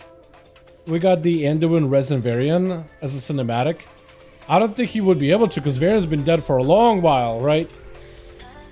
Varian's been dead for a long ago. Plus, Varian is more than just like I think is more than a man at this point, right? Varian is like a hero of the Alliance. But like, also the whole low gosh and like how Varian was split into two, he's more than just one man in a way, right? Some lore on ya. Some lore dumping on ya.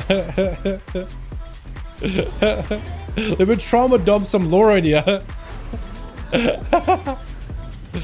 Oh man. Oh my god. It takes forever for me to get around, bro. It takes forever.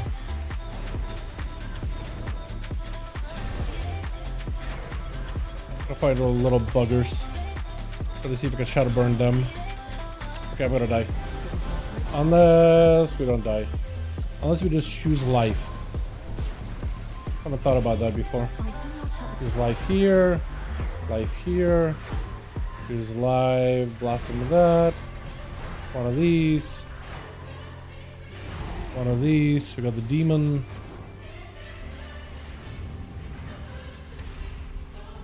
Grab this guy. One of these. One of these. I'm getting all these little ads on me now. Just because I'm sniping them with shadow burns.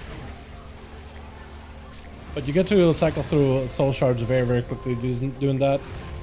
Like ridiculously quickly. You can summon demons way, way quicker for, what's it called? Diabolist.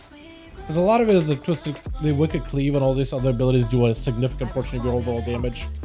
So the faster you can churn out demons, the better. Makes sense to bring Varian back? Yeah, I wouldn't bring Varian back. Like, let Sleepy Dogs lie, you know what I mean? Let Low Gosh lie, right? That's like being like, let's just bring back Arthas for funsies. No, his story happened. Leave him alone. You heathen. You know what I mean? Like, I don't see why we should bring him back and like puppeteer the corpse. Like, that's, I don't like it when they do in other media. I wouldn't want it to happen in WoW either. Find that stuff pretty untasteful and disrespectful.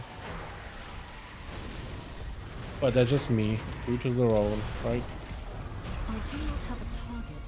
Oh man, no Arakara.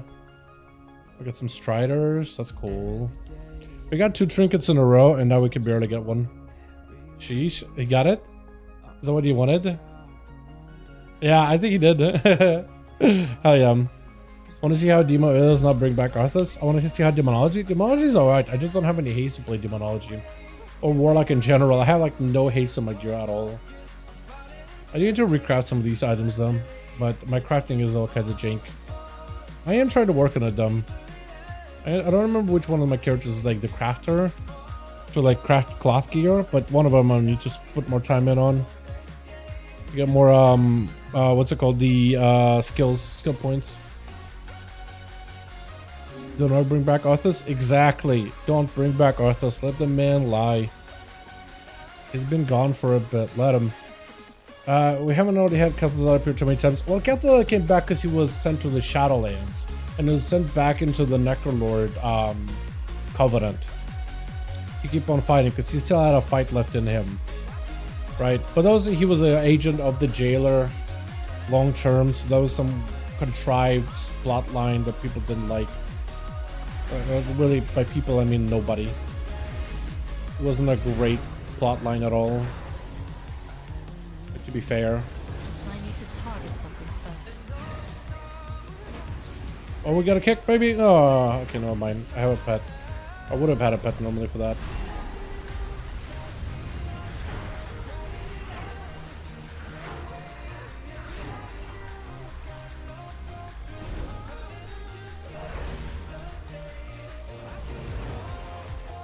Oh yeah, big demon runs in. Alas. Okay, just got a AFK. I love that. Gonna walk with you so you can tank for me. Otherwise you usually get too much aggro. Like that, like that, like that, like that. Ow, ow, ow, ow, ow. Hold on, I'm literally gonna stand right on top of you just so there's no way that you can, like, miss. You can AoE. There we go.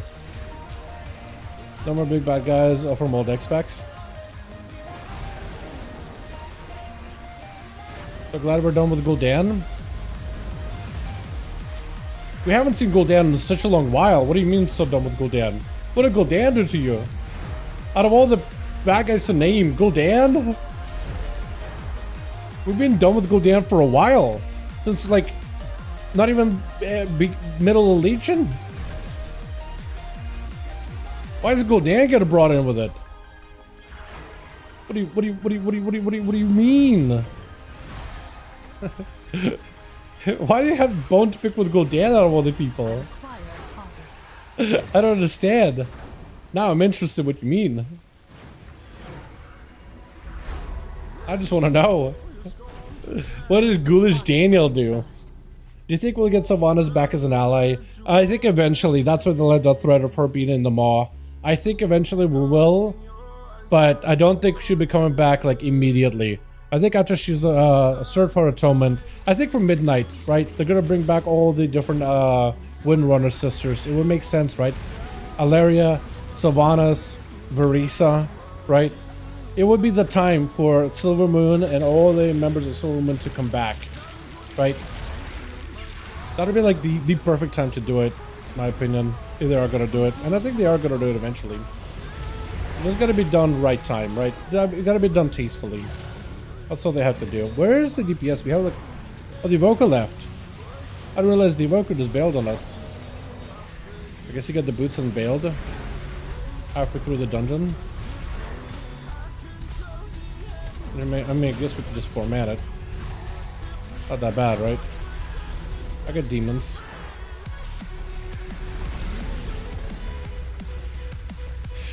The egg! Oh, we got nothing, huh? Oh!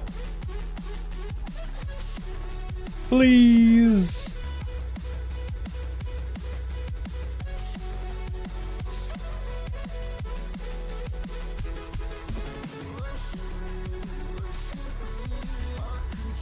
Hell yeah, we got the egg! We did it! Okay, we reset and we go again. GG. Is that all? Are we done with the egg? Everybody got what we wanted? Are we doing more? Because I was having fun. I was just getting ramped up. GG. Gee. Ah, he didn't see my GG. Damn it. I don't know what I'm supposed to replace it with. One of these two. Maybe I keep Ascension. I don't even know what's better. We doing more? We doing more? Or done for now. Let me see what he wants to do, because he organized the group. DH. Okay. I can bring something. I'll need to double check eye levels. Yeah, I'm also gonna log over. Okay, we're gonna try another character. Because this is pretty fun. Pretty quick and fun.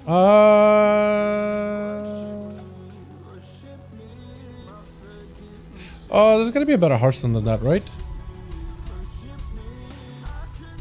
Sure. Valentine's Day. Fine. Fine. I'll need to find out what's better for me between those Darkman Fair trinkets. I might as well do some min-maxi chat, you know what I mean? I might as well go a little min-maxi. Wish people would give me things. What do you mean? Why am I in Valdraken? Oh no, that is not where I want to be. Okay, apparently we do this. Nice. Look, we got 2% haste out of that. God, I'm so behind on haste. It's not even funny. It's actually depressing. Presumably we'll be killing everyone like Cleave and the minds of the classic time walking. We'll see. It's the original vanilla. No, it's the original vanilla dungeon. Yeah, I think it's actually going to be a Van Cleef because there was like a whole. If you look at the actual environments, there's using like old pirate models for that fight you there, and like the breaking through the gates and all that. I think it is going to be the OG, literally the original. So I think you are fighting Van Cleef. Because it's time walking, and it looks like the vanilla time walking, not the Cataclysm time walking. Who knows? Maybe I'll be wrong, but like vanilla dungeons are coming back in, so that's cool. It would be weird if it would.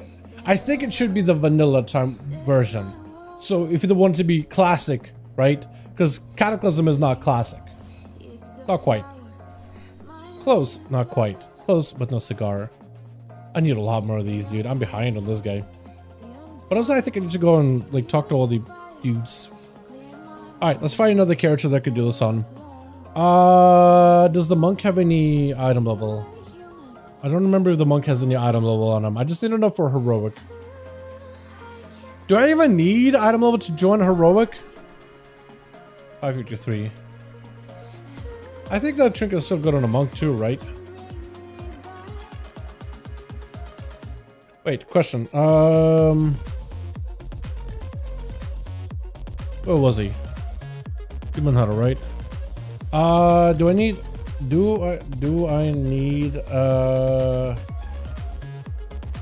item level to do natty heroic? Like walk in? I was gonna maybe bring mage for that haste. I want to double check if I need to be like 550 item level to do like walk in. Because I know to queue you need to be 5 higher item level than that. I'm asking him real quickly. Otherwise I'll bring mage. What was the last song? I can find out. That's the song. Here's a link. Should take it straight to it, plus the mix that we're listening to. Full haste 20%, but in your crit, no source. No crit, which means no soulfire. I'll be fine. I'll figure it out, man. Give me a second. Let me cook, right? Let me get some haste. Let me cook. Not done. One sec. One sec.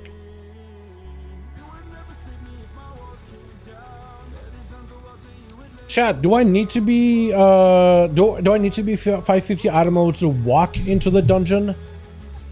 Or can I be under item level and still walk in? Like, is there an item level cap to be able to walk in? Should even know item level to zone in. Okay. Bring in my mage. Okay, if there's no item level, then I'll do it. Because the mage is like right there, but like I've actually I've sort of been playing the character, sort of kind of. Never been a thing. Okay. I know that like when you queue up, there's an item level to things, but yeah.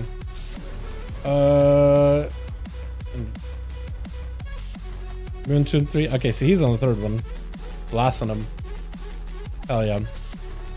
Because I'm like 549, I'm like right there, right? I could just buy, I guess worst to worst, I could buy one of those Darkmoon trinkets, which I probably should. Maybe I should. At least replace this thing, the Imperfect Ascendancy Serum, with at least one of them.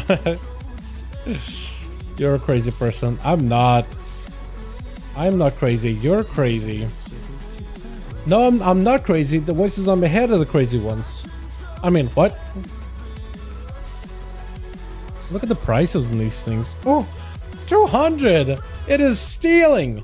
I'm actually. My directive has been fulfilled. I was gonna say. What items can I even get from the first boss? Because I'm just trying to go for that trinket. Let me double check. And I'm also gonna start flying that way. Because I know you get the trinket, but there's also other stuff on Clothy. Oh no, you just get the weapon and trinket.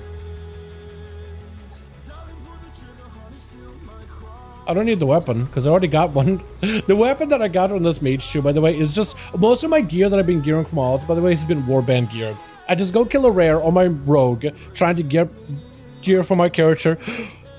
Earthen ratios are gonna be buffed, boys! Oh, earthen ratios are gonna be buffed! We're working on some updates for earthen eating. First, we recognize earthen well-fed. Secondly, stat bonus not providing tender power level. We're increasing the effect. Secondly, making the gems edible by earthen, improving quality. Okay, cool. So at least there's those that are getting buffed up. Neat. Cool. The gem eating. Earthen getting buffed. They gonna be eaten good, literally. That's so good. Oh yeah. Let's go, dude. That's what we want to see. Link, my swords.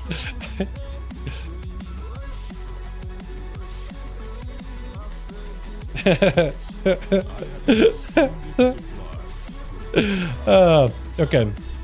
But yeah, most of my gear has been through just the these items, dude. These items specifically, because I got so many of these pieces. Just adventure gear, weapons, bracers, all these things. Not the helm, but a lot of these, man. I just like just had in my bank. Didn't actually have to do anything for them. It is hilarious how good it is. It is so funny. Gotta love it. Also, I should drop these off, by the way, if I have level future characters. Because I don't need any more. How much was the trinket? Free? Basically free, yeah. It was literally costing me more money not to grab it. It was actually costing me money not to grab it off the auction house. Honestly.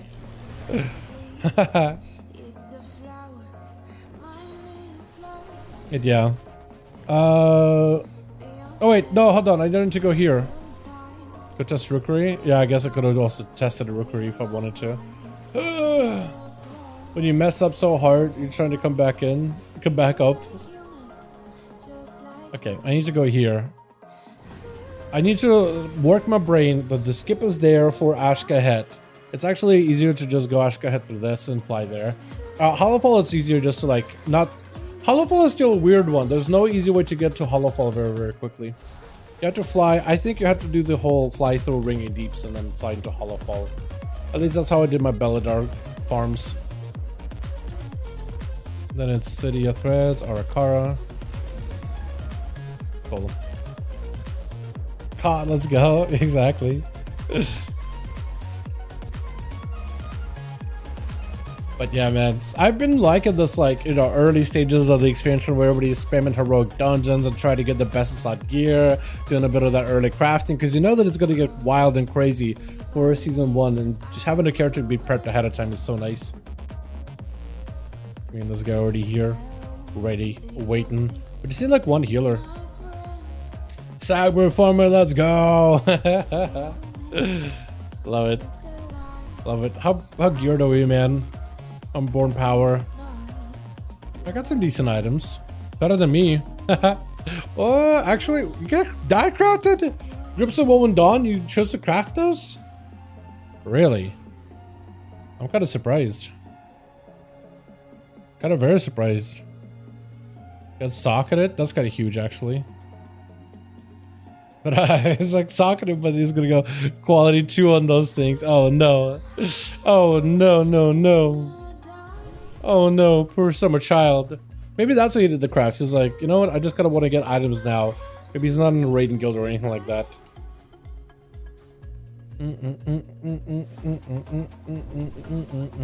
Maybe next time I should bring like a healer or something.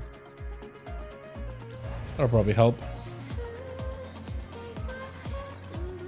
I gotta go back and get that set, that silver one. It looks so good.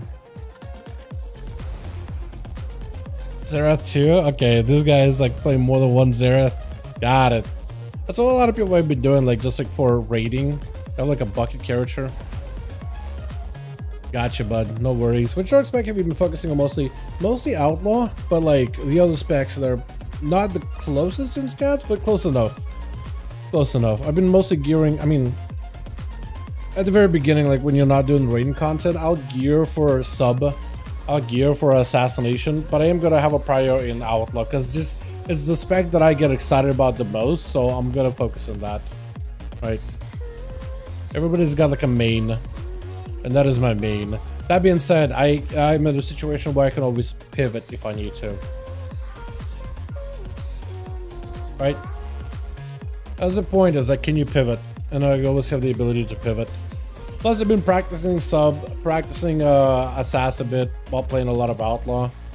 So I'm making sure that I can play those specs well. There are the easier specs to play than Outlaw though. So it's like, it's just not, it doesn't take a lot to like really get into it. Is this guy here? So he did get summoned to the burrows, but...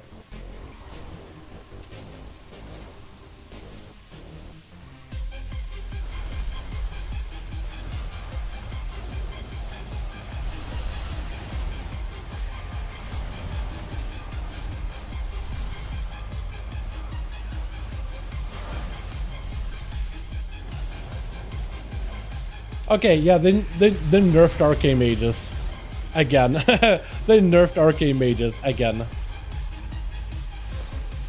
I have a lot less gear than the other arcane mage, and all I did is just did the same thing I did over all beta to get my whole go. Did you just like kill the guy and just like leap over? I think he did. I think he totally did. That's hilarious. You should have probably lusted that first pull. That's usually what you would lust back in the day. Back in the day as in beta. Okay.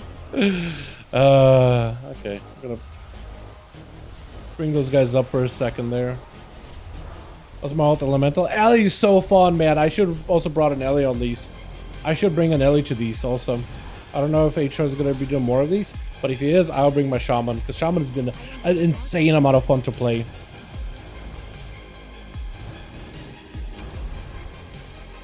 Like an absolute just blast. Holy cow, what a spec. Right? I don't quite have the proper combo here. Okay, clipped it. Barely.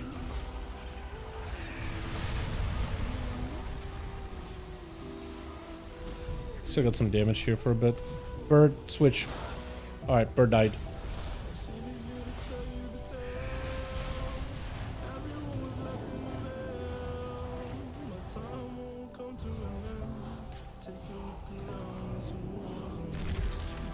Yeah, we should have lusted the first pack, by the way. Definitely should have.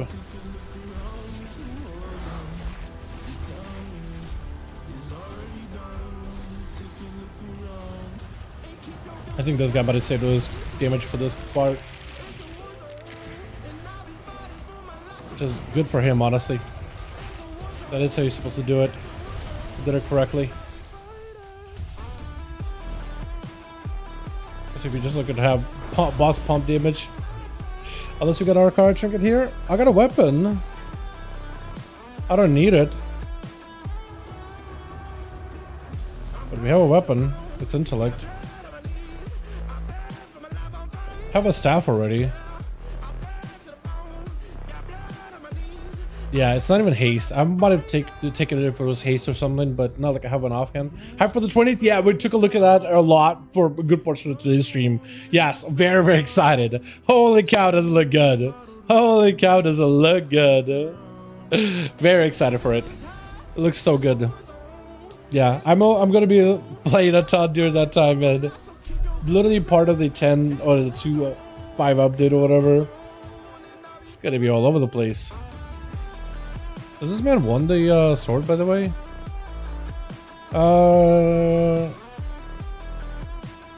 What the one sword mage has an other mage. But yeah, very excited for it, man. They've unleashed like a crazy slew of cool stuff, and it's just like, man, they brought like the A game. They brought their A game with the entire thing. It looked amazing. Everything about it looks so exciting. Definitely excited. Everything died way too fast. Bird is still alive too.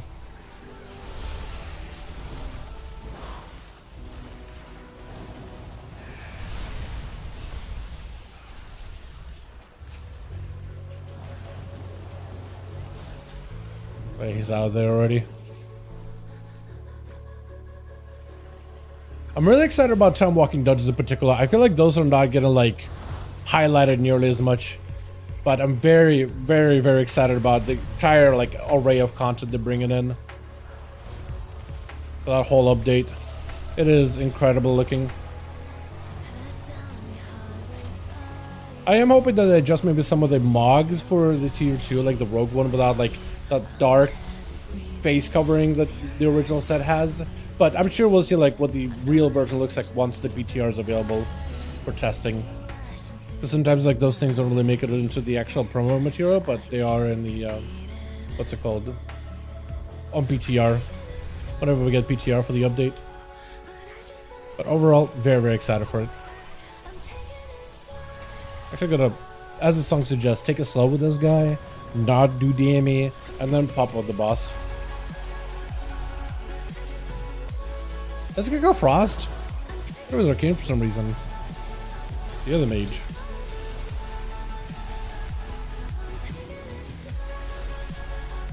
I guess we don't really need to fight him, do we? We just gotta skip across. We can just go. We just need the big one. We just need the big one. We should lust this.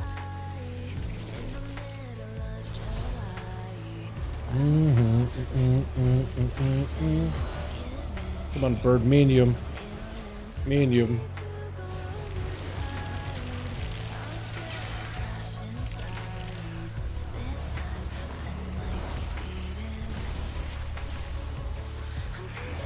God, dude, it's so good. Oh, gotta love Arcane. No egg. No egg. I got boots though, so hopefully those are good. Play. 2i guys? Is that all he wanted? Is the boots? Is he gonna dip on us like that? This was for the sack brood, man. Oh my god. Oh my god. Oh yeah, he left and stuff. He bailed on us. How dare he?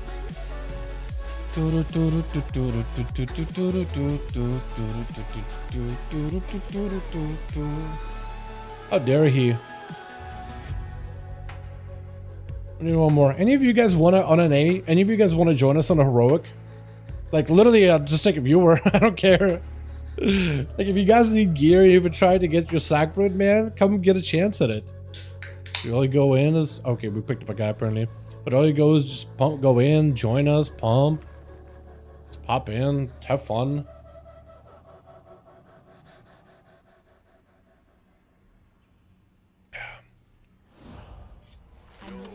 That guy was useless. Wait, was that guy useless? Is that guy? Somebody said, "Oh, we gotta reset." Gotta reset. Somebody said that guy, shaman that we just had was useless. I would be EU. Oh man, there's a good portion of you guys that are EU that I just won't be able to get to play with unless I actually properly work on a proper account. I have one for duels right now, but not like properly set up for war within or anything. Was that guy useless? I actually want to. I actually want to check. I want to see. I mean, the boss, he was kind of okay. Trash cleanup. Yeah, okay. He was did a lot. Okay. He just did a little bit here and there, but yeah, not a lot. He was trying his best though. By the way, dungeon queues and dungeon instances, is that per account or per character? Because I know like eventually you do so many instances, you get locked, instance locked. Is that per character or per account? How does that work again? Anybody know off the top of their head? Like if I go play an alt afterwards and do dungeons, am I still gonna be like instance locked? Oh, the DK. Oh my god. Account? Okay. Good to know. I'll keep it in mind. Oh, look at the DK, dude. Real man right here. Holy. There I was like thinking, oh man, I'm doing kind of nice damage. And then this guy pops in. Reaper's Mark. Exterminate Wave of Souls. Wait, okay. Account? Okay, cool. Yeah, that's unfortunate. I guess I can still queue randoms though, right?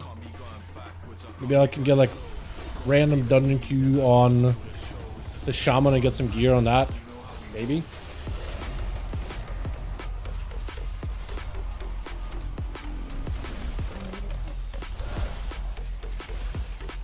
But I'm usually used to Mythic Plus.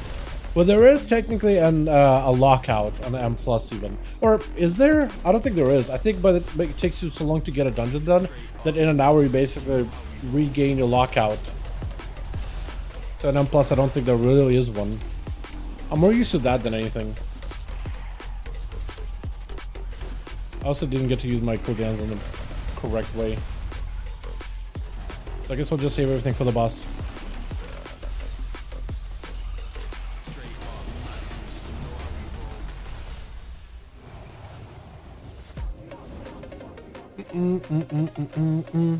Dal, I've done 20.5 years play beta. Wow, this is my first time I made a paladin.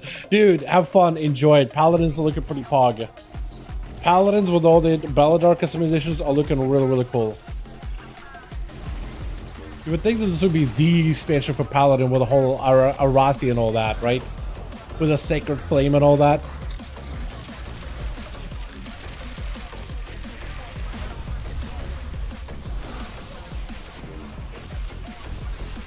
Oh yeah. Once you get cooldowns rolling in an arcane mage, a different story. Once you get full CDs, different story. Boss just melted. No sack brood. Anybody get one? Grats! Is he gonna leave now too? Jeezy. Please tell me you're gonna stick around with us, bud. Please tell me you're gonna stick around with us. I'll watch him be like, I don't actually need it. Do you guys want it?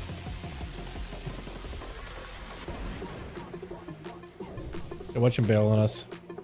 I can't blame him though at the same time, right? Like, he's got his trinket. I'll do one more. Well, thank you. I thought it'd be the Shadow Priest X pack. He thought so too, right? With the voidy stuff. Maybe we gotta maybe they're waiting until midnight, right? That'll be the true void expansion. But who knows, right? We'll see. I think they tried to get the BG Deserter queue to be account wide, but it's not working. So the Deserter is not account wide? Like in a random? They gotta change it to account wide then. Yeah, because then people are gonna do the whole like leave the dungeon and then hop on another character while the main is deserted or whatever, and then like get through a boss, leave. Yeah, they gotta make it like solo queue Deserter thing that's account wide. Like, I don't think this whole Deserter queue for heroics is gonna really matter until you get like Mythic Plus, where people are gonna be grinding out specific items, right? But like, I don't know. It just seems like it's an inconvenience, but only during the first few weeks of the expansion. It's just this is where everybody, casual and non-casual, are playing the expansion and trying to get their gear. So you have like a lot of people that are just like, I just want to get my heroics out of the way, whatever gear I get, whatever I get. Versus people that are like, I'm a mythic rating and I'm going to be getting the hard target farming this item to get the highest item level so I get the most amount of damage when the season begins, kind of deal, right? So it's just like two types of players collide all in one place, and it's just like chaos happens. You know what I mean? Absolute chaos erupts all at once. That's how it is, though. That's how it's always been, to be fair.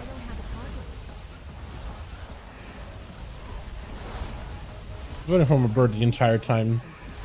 It wouldn't call.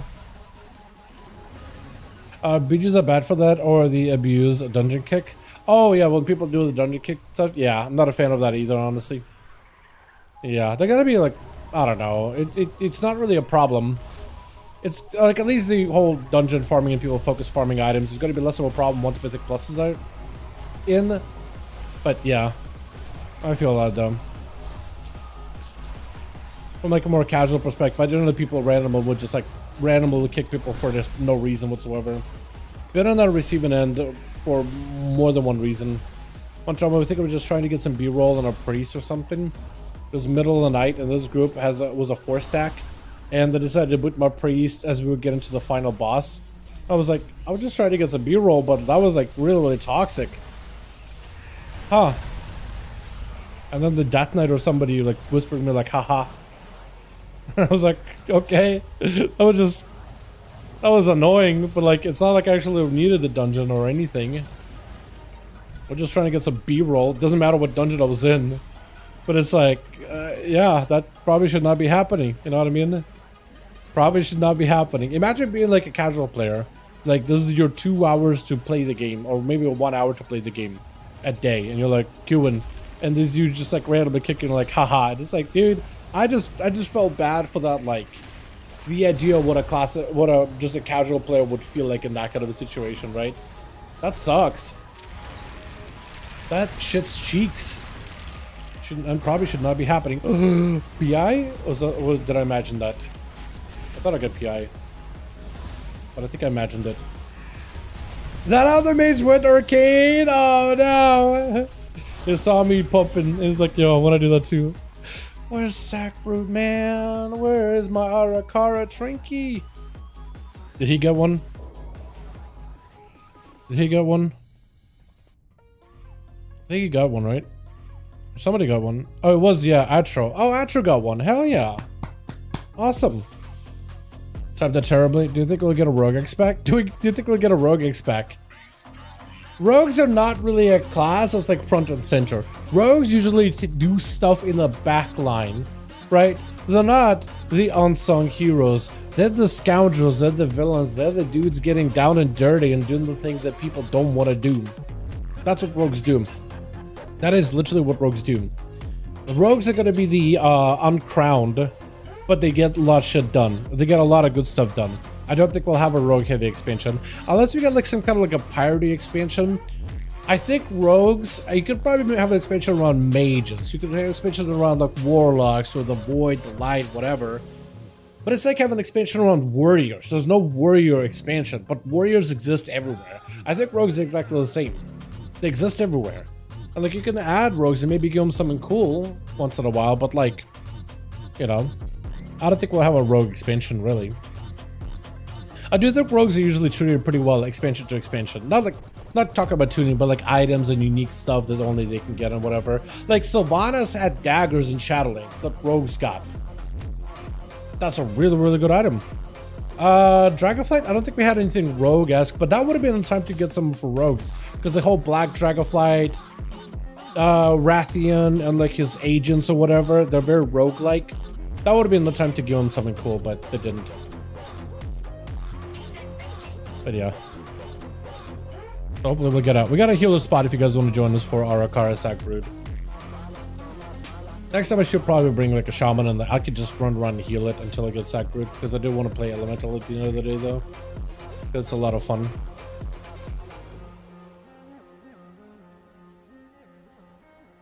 What I should have done on this character though is done a couple of dungeons, and I also need to probably craft some items because I don't think I have any.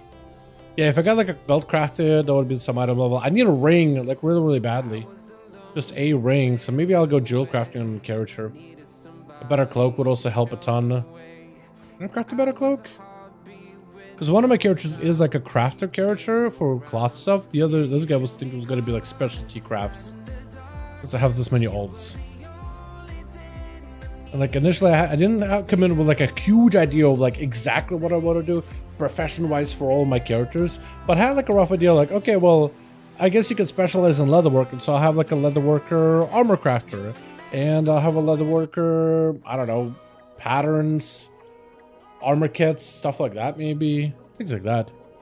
Wait for the comment, but is a world Frostdk starts pumping a dual wield Frostdk? Is that what you mean instead of WDF?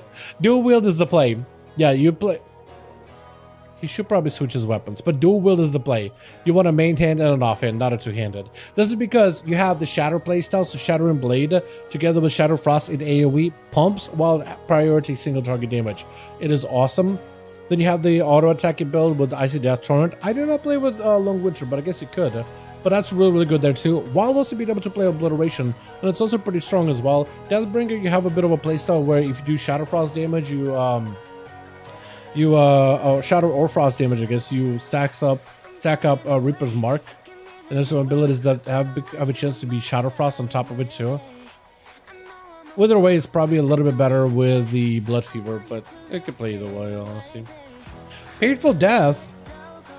Oh yeah, no, you don't want to play Hateful Death. I had it wrong. I confused the two. But yeah, dual wield Frost DK right now is good because you're not quite a dual wield Breath Death Knight because of the new talents. You're closer to Obliteration build, but you're not quite you're closer to Obliteration for that big burstiness.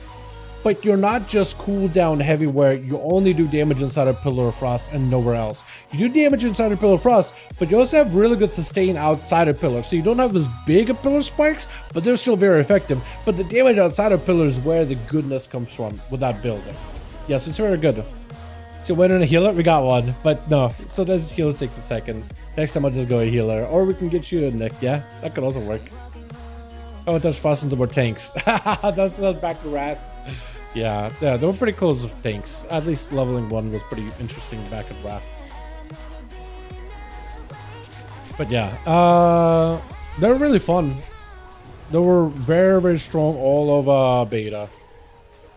Literally all of beta. I don't know who thought that they should stay this strong as strong as they were for as long as they were, but yeah, they were just nuts. Whoever Blizzard likes them a lot. Whoever Blizzard, I think, was trying to see if they can main one, and they were like, all right, we're gonna cook for this one. I'm gonna make sure they're juiced. Not literally, but like, they definitely gave him a lot of love. Your talents are also very, very strong. Very strong. They're very fun. There's a specific build we played on the beta that people are not quite playing on the live, but I think they really are missing out, I think.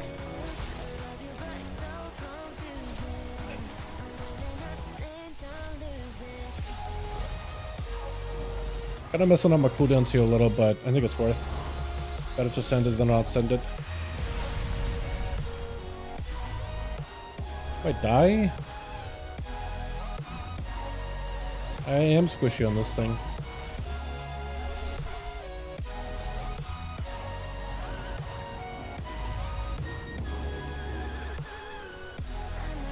Someone was the best on Holy Snowbed. Wait, is this supposed to be on a whole? What do you mean on Holy Snowbed? Is that like a build name, or is that like autocorrect? Doing some janky things. Unholy Snowbed. Unless it's meant to be like a build.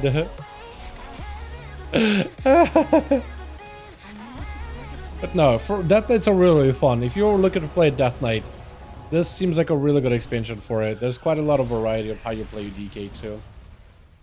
And it's like really, really good. Sometimes Death Knights are kind of whatever, and other times they're really, really good. I feel like this is the good iteration of a DK. Unless they go and nerf in it, which I hope they don't. Right? Whatever they do, I hope they don't nerf it.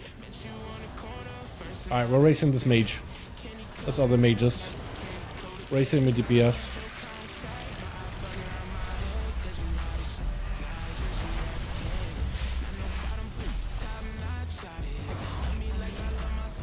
Please! Oh no. Somebody got a gauntlet. Oh, you can get 2 items. Cool.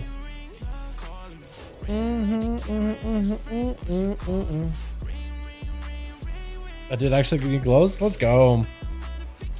Big loot. Big loot. Don't judge me. Had builds back in the day. Build days. Was that actually the name of the build? That's awesome. I had no idea. That's the only reason why I was like, Snowman. Is that autocorrect, or is that like an actual name of the build? That is awesome. Hey, that's cool. What made it the Snowman build? Like, what specifically got the name Snowman? Now I'm interested. The unholy Snowman. Or is it just like an unholy spec that may prioritize like frost abilities or something? Or like, is this supposed to be like a pet thing? Or is that like a frost DK with a pet? Frost tank perma pet that you could sack to heal. Oh, that's cool. That's awesome. That's neat. A frost tank with a perma pet that you could sack. That is cool. That is awesome. Hell yeah.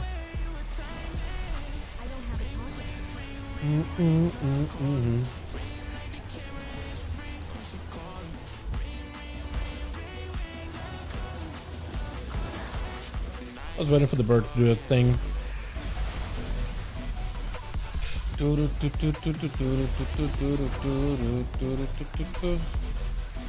Yeah, I know you're gonna cast that at some point.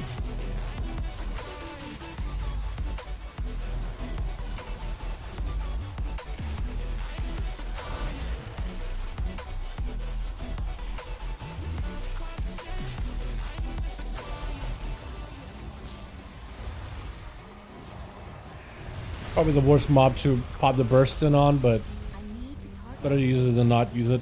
Use it or lose it. Come on, Sack Brood. Because H already has it.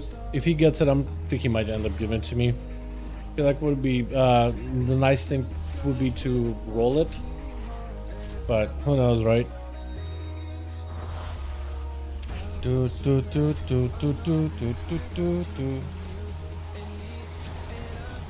But hopefully he'll help me out.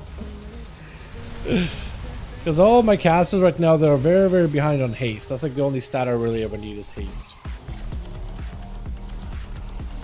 Well, I guess Arcane doesn't necessarily need that much haste. To be fair, it is a spec that's always had like a little bit of nuance when it comes to secondary stats. There's an argument for like low haste builds because you can generate resources very, very quickly and procs and instacasts, but still.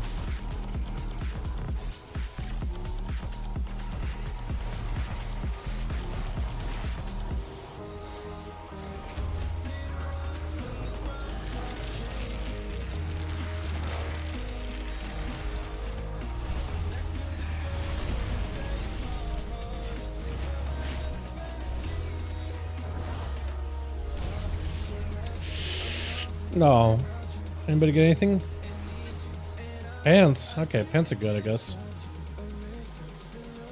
Oh, actually, those are really good stats for Havoc. Aren't they? Crit hate, crit mastery. That's probably still really, really good. Good chatting. Good stream. Dal, I'm out for now. Thanks so much for coming by, PJ. Hope you have a good one, man. Thank you, thank you, thank you. Hope you have a wonderful evening, my man. I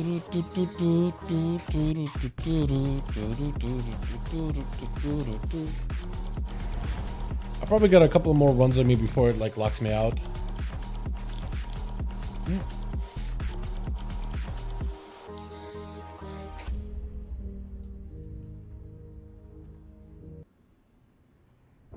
Unless, wait, no, we good.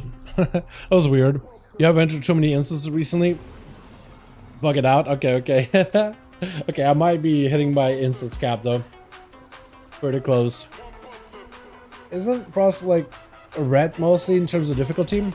Frost DK? Yeah, it's not that difficult as a spec. There's like some nuance in terms of like how you bind certain coolants together, but yeah, it's not that difficult.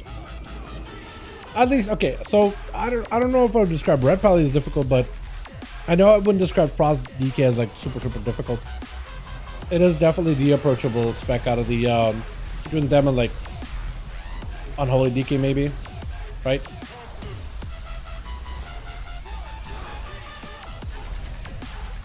And both are really good,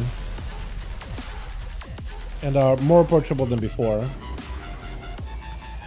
Nothing than Fear BM red level difficulty. Nothing other than Fear BM is red level of difficulty.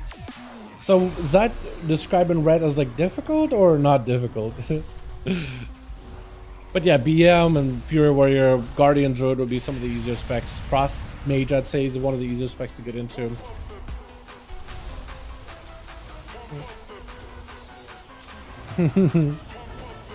But yeah, red on its own is not the most difficult spec from... I'm sure there's some nuance to it, but like from what I've been able to play with it. I've been playing the game for like ever. Big BM Fury and difficult? No. I guess that answered my question then, yeah. I need to get spelled out for me. Sorry, I'm in a bit of a tizzy.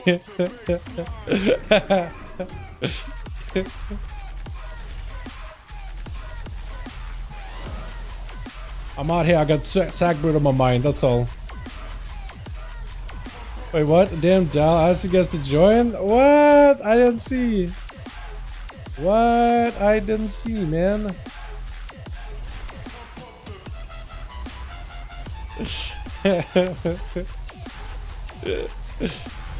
Maybe. Fam.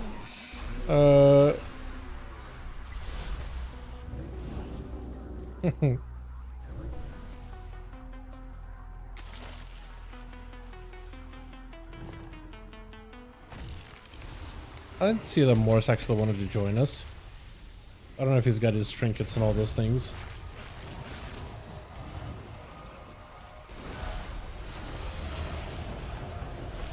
Also, I still think it's hilarious how we did that trinket grind at the start of the stream from our rogue earlier.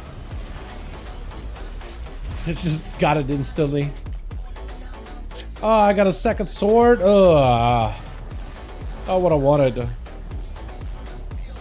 I got 2 of them now. I guess at least I got items, just not what I wanted, really. Doing a little bit of your farm for a trinket. Yeah, earlier on my rogue I was farming for the B trinket, and I got it 1 shot. And then we did some recrafted on gear. Found a bit of gold on it, but it's whatever. Found a very nice vendor guy, or crafter guy.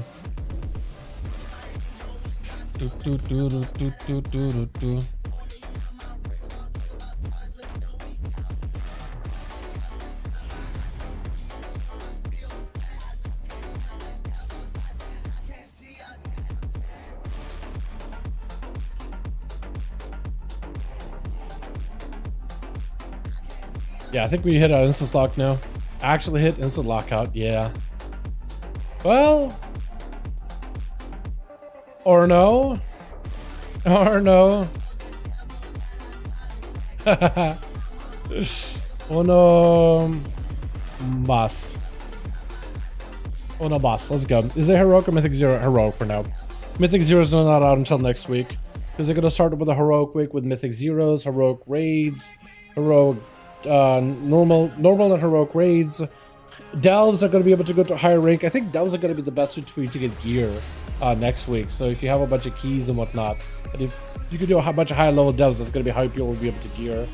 So that'll be very, very fun. I'm going to have a video on like how to gear through delves and all that.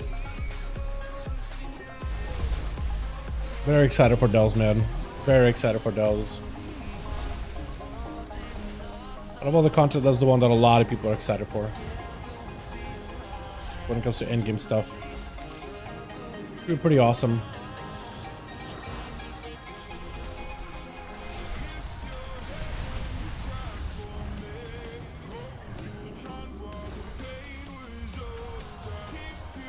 I'm gonna pop in invis so I don't die.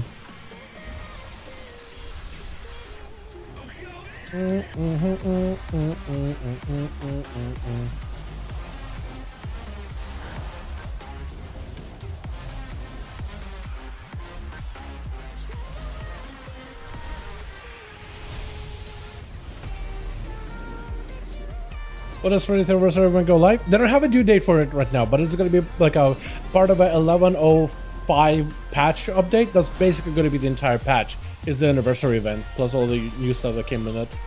So that's going to be appearing on PTR. It's soon.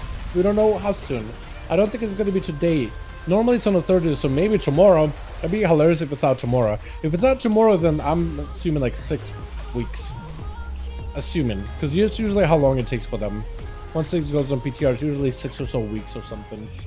Sometimes longer depending on the update. Like if it's a big seasonal patch, usually it's like takes a little longer. But usually pretty quick when between when it goes in PTR and when we actually get to play it. They've done a really good job with that with Dragonflight in particular.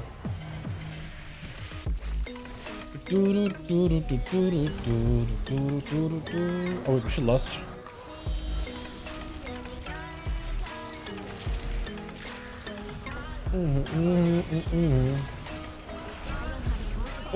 Oh, okay. Oh, okay, so he's got one. Let's go. There's a good chance he needed one, right? Or do you already have one? No, Benji needed one. Okay, nice. Congrats. My gears breaking from dying outside. That's often if it did. Look for the 20th anniversary celebration event throughout the month of November, December. Yeah, it looks like it's going to be November, December. And sometimes it's going to be out earlier. This is going to be part of that 11.05 patch. Oh yeah, the DK got his, so he's chilling. He's bailing. Done arena. Yeah, me and him are done for a bit. GG. And you guys said it's account wide, so I guess I'm just done with this character and my ults. Unless I do randoms. Which randoms would be kind of fun. Get the portal. I don't have a portal to Dornagal. Do I need to go unlock the portal? You got the trinket already? Hey, GG's, man. Appreciate you for running with us. Appreciate you, Shammy.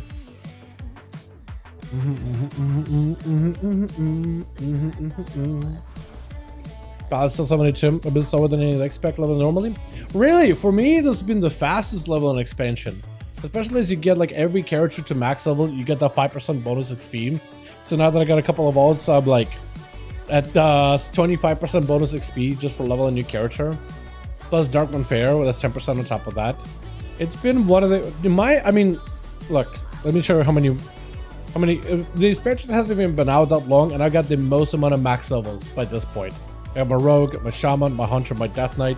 Then we got my mage, my monk, my druid, my warlock, and that's it. I was working on my paladin. I guess like in my head I'm still counting like all those level 70 levels on my what is it, the Earthern count. As I was like level 80 for Pally, but no, I still got a Pally Priest Evoker Warrior Human Hunter 2 level, but I'll get through them eventually. Hopefully this week, because Darkwood Fair is pretty nice. I'm just gotta let him collect and accumulate a bunch of rested XP, because without rested XP, dungeons take forever. But with rested XP, you spend very little time in a dungeon. You don't actually take a lot of that rested XP per dungeon. Especially if it's Rookery, just not as many mobs. And it felt like it was going by quicker. War mode extra %. Yeah, war mode is also huge too. Especially for like early leveling. I wouldn't have war mode on for like max level stuff like 70 to 80 because open world quests and XP is not as efficient as dungeon spamming from what I've seen. I mean, maybe there's like efficiency there too, but yeah, if you're leveling a fresh character with core meat time, you're not gonna be running into, or you're unlikely to run into members of the opposing faction because they wouldn't be in the same chromie time instance as you, and they wouldn't be in the area where you are. Yeah, they would not be in the same area as you on average. Especially if they're leveling. There would be a need for it. But yeah. That's true, Shane. That is true. Alright, boys. Well, with that, I got a trinket on my rogue. My rogue is looking pretty beefy. I gotta play my shaman at some point. I gotta play my hunter. But I am gonna go. I gotta get some food. I already got a video for tomorrow. It's basically done already. I just need to adjust one little thing. But yeah, thank you all. You guys are wonderful, beautiful. Thank you so much for watching. Hope you guys enjoyed. Tomorrow is Thursday. I'm not streaming tomorrow. We're coming back, what is it? We're coming back Friday for Duels. Oh, good one. Thanks for streaming. Yeah. You know what? Maybe I'll stream tomorrow if for some reason they just release the PTR for the 20th anniversary thing. Because I like to check out Evokers as or Drakthir's non-evoker class, maybe, but like, if that's not up tomorrow, then I'm just gonna be chilling. Cause like I stream Monday, I stream Tuesday, I stream Wednesday. I'm so used to having Mondays off, like I'm a little warm for the day, dude. I'm not gonna lie, I am falling behind a little by little. And seasonal content hasn't even begun, where I'm gonna be degenning. I'm gonna try not to degen super hard. I've been liking waking up super early, man. It's been a trip. I usually am up until like super late, but I'm waking up later. I'm also really bad at ending streams, so I'm just gonna rewind back to the last song because I loved this one, and I'm just gonna go. You guys have a good one. Thanks so much for popping in. I'll see all of you next time. Peace.